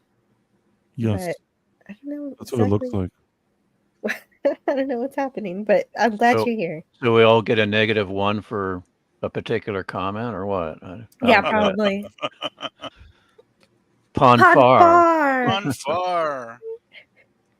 And he's deep in the state of Pluk Tau. Thee speaks. After a time, you may find that having is not so pleasing a thing after all as wanting. It is not logical, but it is often true. Man, they gave True. Nimoy so many great lines in that show. Nimoy just had so many great lines. My heart is fire over to Pring. But of course, Nimoy was he sold the lines. I mean, it was his presence that made them absolutely amazing. Agreed. He is Spock. He is, yeah. He is Spock. He always He will is be. Spock. Mm-hmm. So, Price of Reason, we've had an ongoing question throughout the live stream, which I would love to hear your answer for. What is it? Okay, it's 2 questions. The cool. first question is what was your very first movie that you ever saw in a theater? And the second is, which movie did you first see that really spoke to you, that fired your imagination? You know, Wow, that it's one question- the one that when you saw it, you had to have all the merch. You just lived in that moment. You couldn't stop thinking about it. But the first one is, what was the first film you saw in the theater? The very first. There's a part of me that thinks, and this is really, we're talking very young, that it's sort of some kind of vague memory. I would have to even ask within my family. Something I remember of maybe seeing Dumbo in a drive-in, the animated one, not the That's weird cool. one from recent. Yeah, the live action one. Yeah. Yeah, not the live action one. I never finished that one. I never finished watching that one.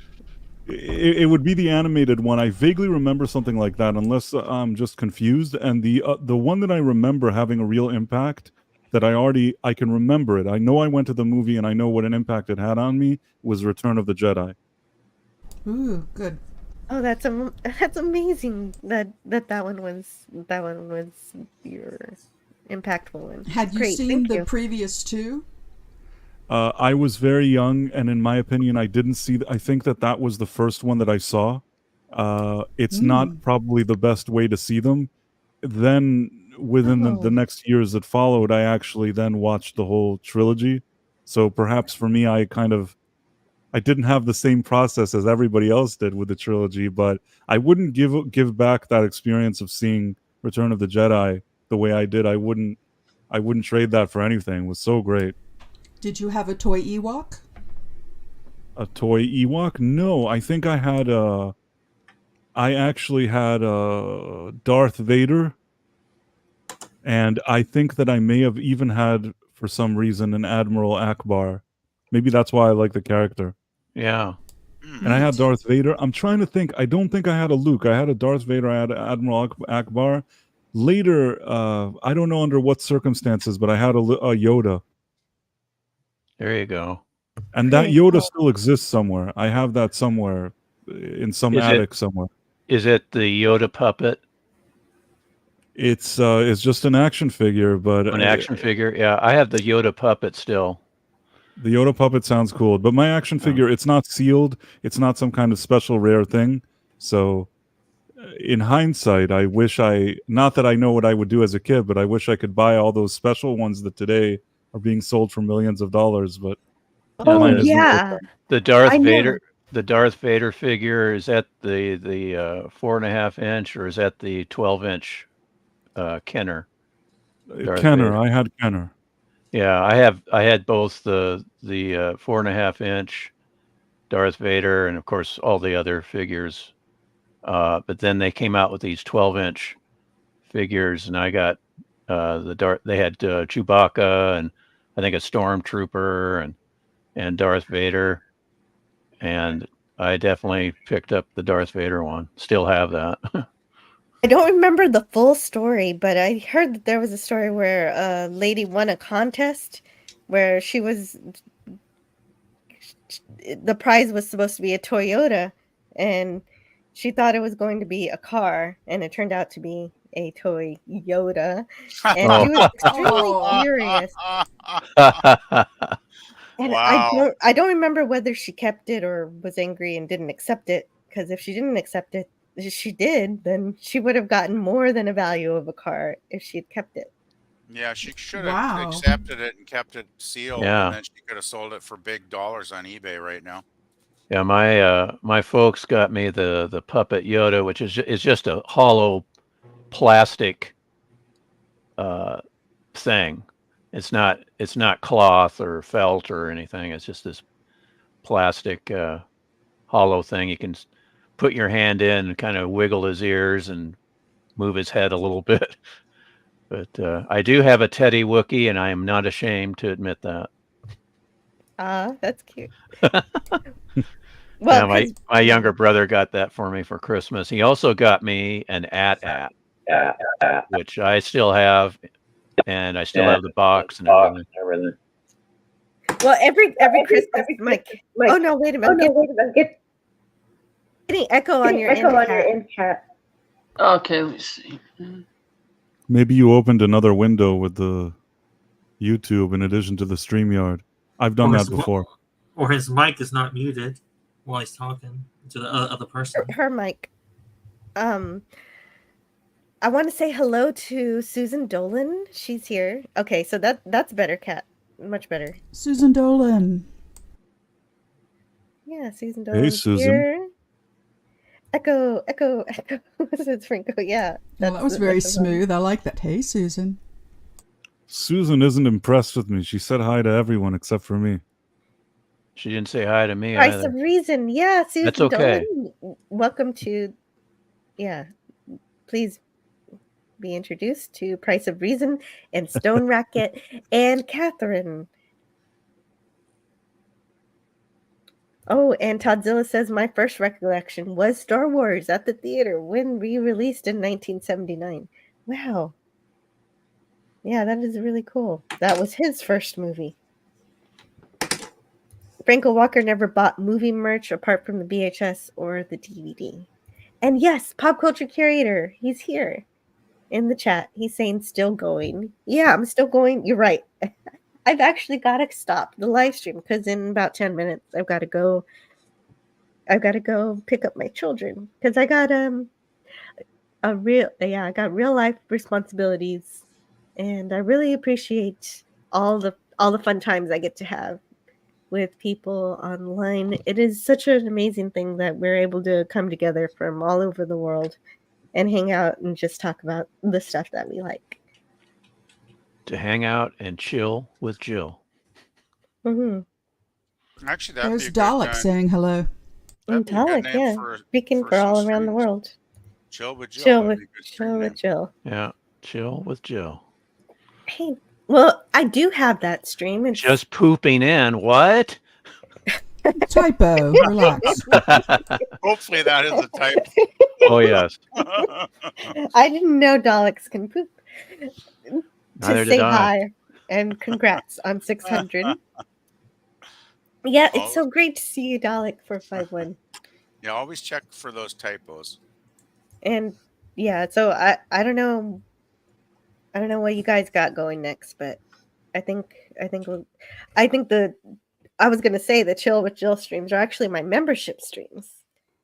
Oh well. And so Ooh, those are I really can't good. get a membership. I never get gifted. So Chill But with Jill is a good name. You're always doing it when I'm working anyway, Jill. So I It is. I might change miss those. it anyway. Mm-hmm. You do So what? I'm Those gonna are- rebrand those. That's a What do great you- name. Thank you. What day do you do those? It's The first Wednesday. Wednesday. Yeah, the first I'm working. Wednesday. Yeah. I'm okay. very Yeah. proud to say that I was the first one to join Jill's channel with a membership. You are the first one. Awesome. I've got thank you. Thank you to everyone who's made it so much fun to just get online, turn on a microphone, and talk to anybody who wants to hang out. And just seeing all our communities come together, doing cool stuff, talking about interesting things. That's what it's about for me, and I'm glad you're here. Adam Gray says, looking forward to the Buckaroo Banzai stream. Me too. Me too. Yeah, that'll that's be fun. So that one is going to be for next Friday. That'll be on next Friday. And even though it's not exactly the anniversary, because the anniversary is in August, but this is the year. This is the 40th year for Buckaroo Banzai. Yeah. 84 in general was an insane year for movies. Mhm. That takes me back. Absolutely. And I saw Buckaroo Banzai down in Des Moines, Iowa. Oh, wow. I figure not a lot of people saw it in theater because it didn't do too well. Yeah, Oh, I did. I got to see it. Bombed, actually. Yeah, I got to see it 3 times in the theater, actually. But it wasn't playing in my hometown at the time. I had to go down to Des Moines to see it. And it's like Raising Arizona. It's a comedy that you just really didn't know what was going to happen next. It was very enjoyable. Raising Very Arizona was cool. pretty Yeah, fun, no, too. I love that movie. If you want to come talk about it next Friday, and just let me know, Stone Racket. Yeah, that'd be great. Yeah. Donnie's got to forward to go. See you later, Donnie. So this is the Don part of the Don. live stream where I Bye want bye, you guys Don Don. to tell me what Bye. you're up to around on the internet and where we can find you, and anything you want to share at all. So let's see where. Jedi Bill is here. I see somebody wrote something in the comments, but I don't see him here. Oh, is Jedi Bill here? If I can't see He you, was here Jedi earlier. Bill, Ah, I get Hello? it now. Oh, okay. Never mind. Forget my question. it's okay. I appreciate that. I can't always catch everything in the chat anymore. And it's increasingly a lovely blessing to have. Yeah, that's So great. Tiger Sharps, what are you doing around online? Is there anything you want to share before we go? I sing with Jedi Bill on Saturday nights and here and there on other days. But with Bill, he's really welcoming and he'll let anybody in to sing. So come sing with us. And I like talking with Jill on her live streams and, critiquing the great old films and the TV shows. And that's it for now. Me too. I'm so glad when you can join. So then next.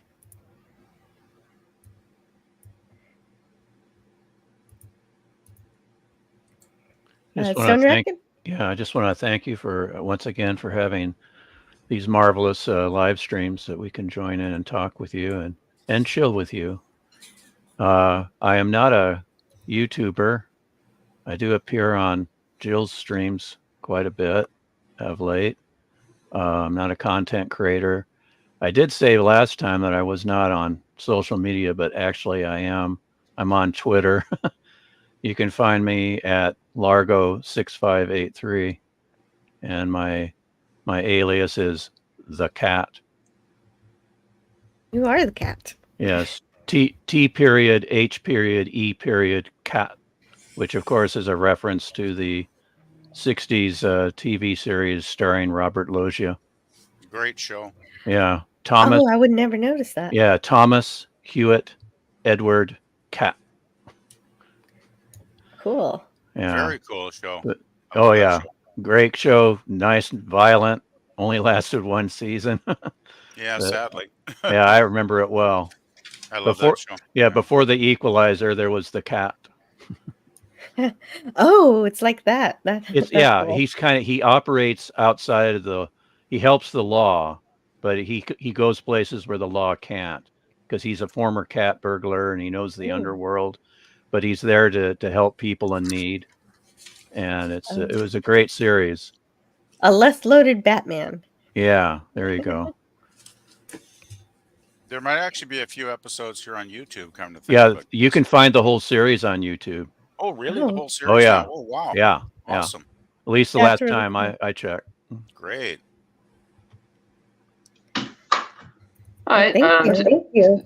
Yeah, thanks for having me. You can find me at Slice Night on Instagram, Twitter, YouTube, Letterboxd. You can find me co-hosting The Unifying Force, a Star Wars talk show where we relate Star Wars to real-world philosophy every second and fourth Sunday of the month at 8 a.m. Pacific on the Virtual Cantina Network YouTube channel. And, of course, you can find me every Thursday night at 7 Pacific on the Phantasmagorium Show with Scotty R37. We review things like, we got Batman, Spider-Man, James Bond, the Tarantino, and now the Fargo show. We are going to start reviewing Fargo season 4 next week at the first 2 episodes. So yeah, we have a lot of fun there. Yeah, awesome. Okay. Well, I'm still getting echo, but yeah, that great. Thank you, Kat. Thank you for being here too.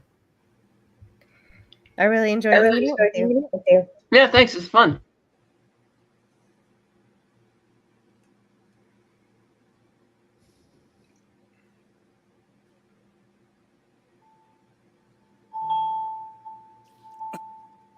Don't forget pay bills. It's 4 p.m. Don't forget your pain pills, Jim. Yeah, really. Hey, Price of Reason. I'm so delighted that you could join my little panel for the first time crochet. ever. Well, it was a special adorable. occasion, and like I said, we're in that group, and you sent an invite, so I just figured, why not join and celebrate? That was When my you- luck. When you get old, you have to set alarms to remind yourself about a lot of stuff. Makes sense. My luck too. This was very pleasant. You have a nice thing going on here. So, what do you do around online? I know you join the Brown streams sometimes. Yeah, I'm on different streams. People probably like from time to time I'm here and there, and I have my videos. Yeah, I have my YouTube channel. It's Price of Reason. It's pop culture news and reviews. And sometimes I do live streams on another channel called Price of Reason Live, where we talk about Quantum Leap and stuff. That one is more experimental. Oh, Quantum Leap. I was doing a Quantum Leap show with Scotty R37, but we kind of dropped off doing that. So I'm so glad somebody's talking about it. That is really cool. I don't know if I have your channel handy. So Well, I'm gonna have if to you look if for you it. look at Price of Reason and YouTube, and this one comes up, within that one there will be a link to the other channel too. Very So cool. initially, I started on this channel. I was doing a lot of those kind of reviews for the new Quantum Leap, but that show got so bad that everybody gave up on it. So I decided to, on a second live channel, just sometimes talk about Quantum Leap and other kind of cool stuff that I try to experiment with there. But if you like Quantum Leap, you'll probably like that one even more than my regular channel. Yeah, definitely. And so that's really cool. I'll check it out. Thank you. I do.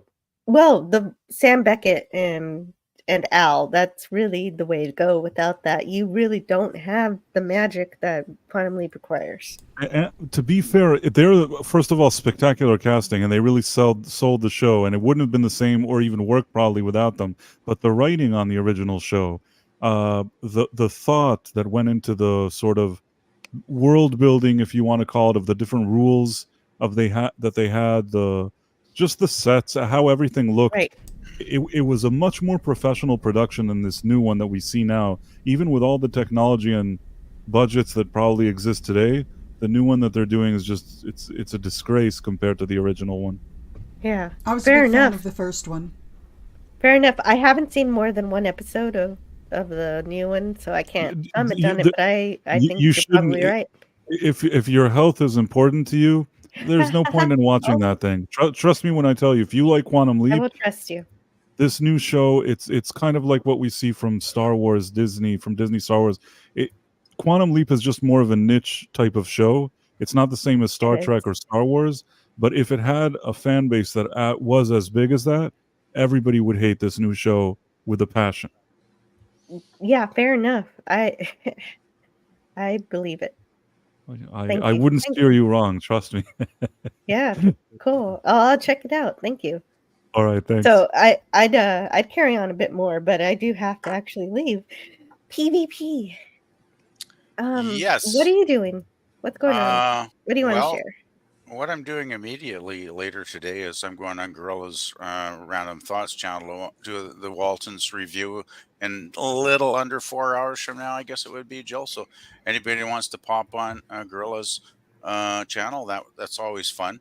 Other than that, I'm just working on music playlists. I think I got one pretty much finished last night, which I probably will double check it later today and upload it tomorrow. Other than that, I guess, I do pop into people's streams, your streams, obviously, Jill, and other people on YouTube, like Pop Culture, when he does his, we do Lost in Space on Mondays, you and I, Jill, with Pop Culture. Yes, and Gorilla. that's right. And of course, his Tuesday night horror sci-fi streams are a lot of fun. So that's pretty much usually where I hang out most of the time. And I guess I shouldn't ramble on too long because I know you probably got to go and do your stuff. So, Yeah, I do. But that is a good point to mention. Pop Culture Curator. I know he would be on the panel if he could. He had physical therapy today, which is good. I'm so glad he's I taking hope care it of went himself. well. I hope it went Yeah. well for him because I know how, the health issues Pop's going through. And I So- really always wish him well. Yeah, and every milestone live stream definitely have to mention Pop Culture Curator because I started my channel with him, and he still sticks with me and wants to talk about stuff with me. Yeah, he has a really I'm good always channel. happy when that happens. Really good channel. Yeah. Really happy to hear he's getting after his health. Good one. He's been working on it, too. Tiger Stripes. Yeah, I always think about Pop, and I'm always thinking positive thoughts and praying that things will work out for him. But yeah, he's doing his best to persevere in a difficult time. Yes, he is, and all the best goes out to him. Thank you so much for everything he's done for me. And Sci-Fi Sith Dan, this was also your very first time on my live stream here, and I want to welcome you to my channel and hope that you had a good time. And what do you want to share today with us? Oh, just wondering if any of your subscribers can subscribe to my channel to help me grow. That would be nice. And if any of you are subscribed, go ahead and subscribe. If not, please do.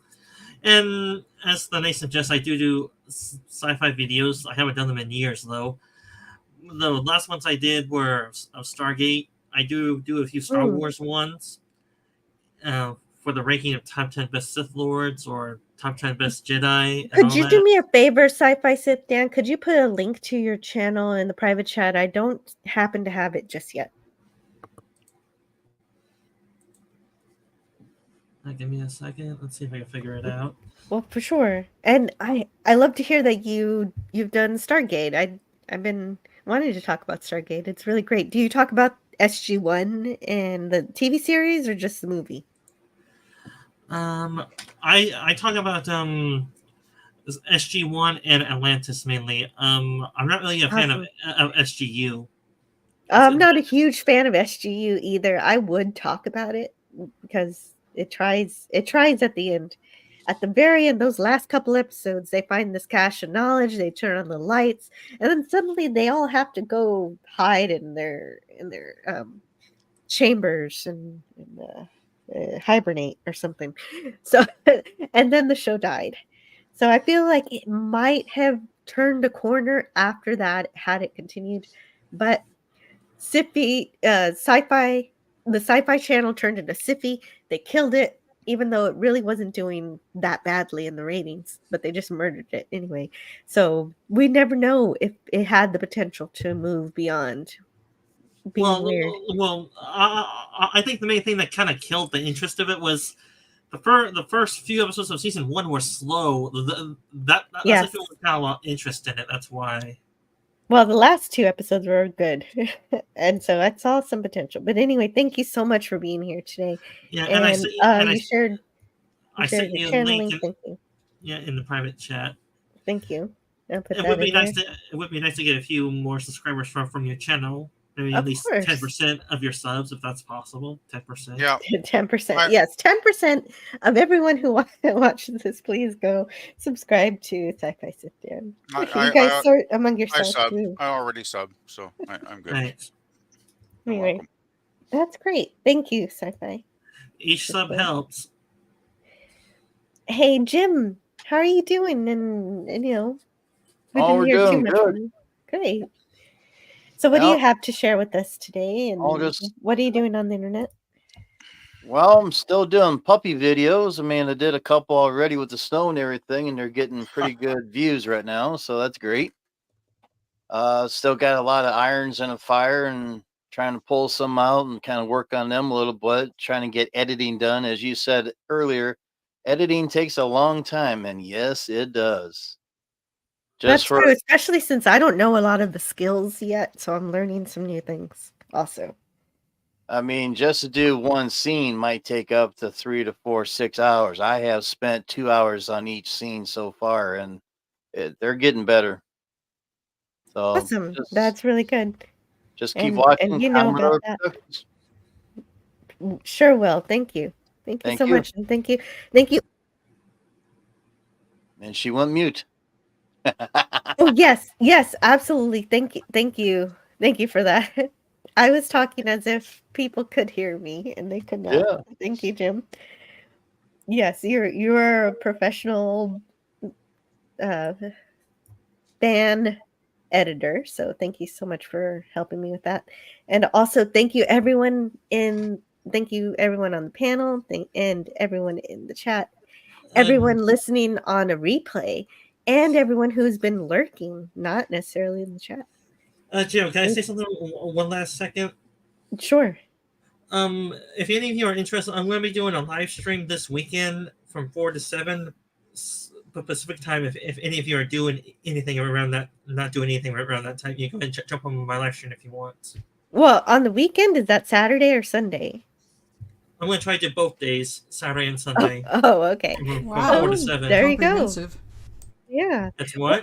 That's the thing. You got to comprehensive. And if that's the best time for you, you should go for it. And you will find a community, but you just got to stick with it and just talk about what interests you and see who shows up. That's how it goes. Well, if no one shows up, I probably would just be being dead silent for most of the video No, anyway. see, that's where you're gonna make your mistake. You can't be dead silent. There's a thing where you can't force the audience to talk to you. You've got to have something to say. And so bring some stories with you, bring opinions with you about some kind of movie from the past, something nostalgic or something new that engages your imagination, and talk about it. And if you're interested in what you're talking about, it's possible someone else is interested too. So just that's my advice anyway. Hopefully That is it works. perfect advice. It's good advice. It's like have an outline at least of what you want to talk about and what topics. And then if you love the subject enough, you'll be able to, take it out of your mind, so to speak, and pull it out of your head and be able to talk about it. Yeah, because hangout streams like this are great, but they're easier when you already have an audience. Yeah. And that's what I'd say. And Good I'd advice. also like to thank everybody in the panel: Susan Dolan, Matt G. Whoa! That's like some kind of scam. Oh Uh, no. That was a spam comment from Twitch. Thank you, Twitch, for Ouch. spamming my stream. Ouch. Ain't And good. Mary Ashmead. I'm so glad for Hey. you, Jill. Thank you so much. Wow. Thank you. Ginger Thank you. Menace. I haven't seen you in ages. Yeah. So great I to used see. to say Yeah, hi all the time to Ginger she's Menace. she's around in the chats now. She might be there Cool. tonight and Friday. Neat. Oh, okay. Maggie's asking what she's making for dinner. Shake and Yeah. bake. Matt G, he's obsessed with dinner and Yeah, what he- everyone else. Talk. Yeah. Yeah, the food talk. Well, I Food don't have talk, yeah. time. Oh, I'm all for it. Yeah. If the stream went any longer, we'd probably talk about what everybody's having for dinner, but we don't have time for that. Mr. House Party 6, thank you for being here. Mary said, I just wanted to come in to tell you congratulations, Jill. You're amazing, an amazing Trekkie, and I am happy for your success. Thank you, Mary.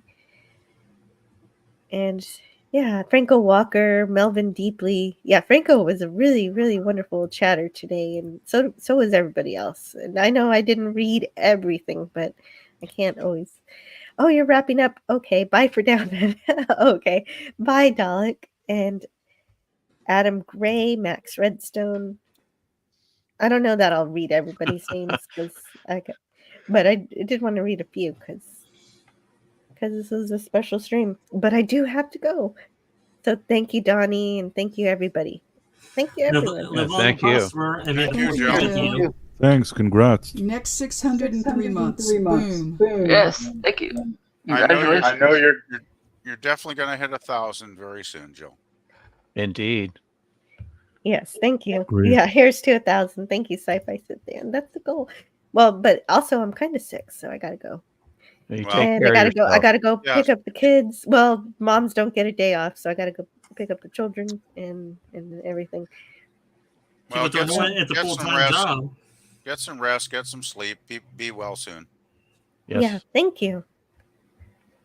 And we'll talk to you later. Oh, what I have going on is next Tuesday, we're going to have the Star Trek The Original Series review for Wink of an Eye. So anybody interested in talking to me about that are welcome. And Will so then do. I will play a preview for that now. So thanks for hanging out with me. Thank Talk to you. you later, guys. Thank you. Thanks for Bye bye having now, us, Jill. Thanks for Take having care. us. Bye. Yeah, Bye-bye, get better soon. I will.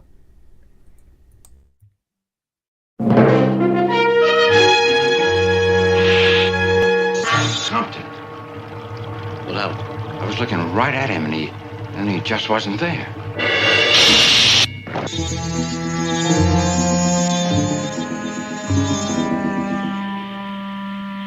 Captain. Do you mind explaining?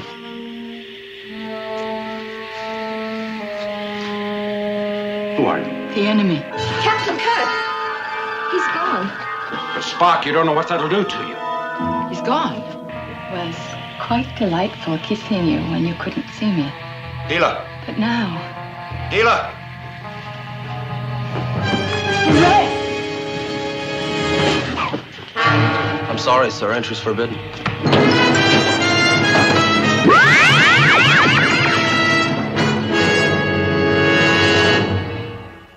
You are great. I am great. You're a beauty. Learn all that is learnable. And the ways our differences combine to create meaning and beauty.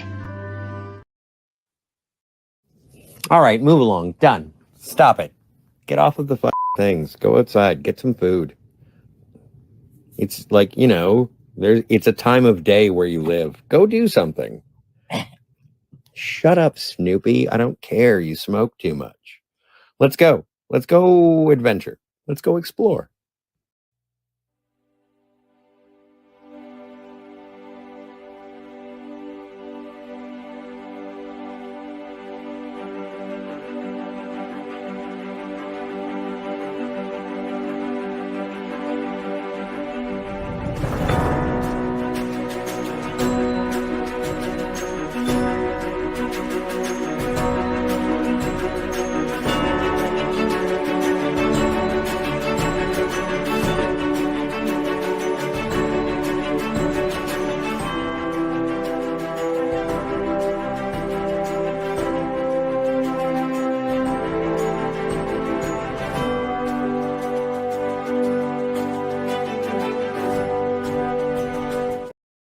It has always been easier to destroy than to create.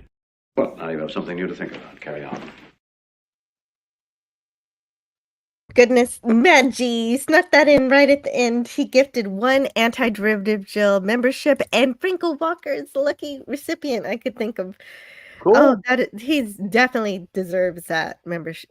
Membership. That's great. Thank you guys. And so now I will head out again. What can I do for you, Jim? I said, give me the brandy. Woochie, woochie, coochie, coo, Captain.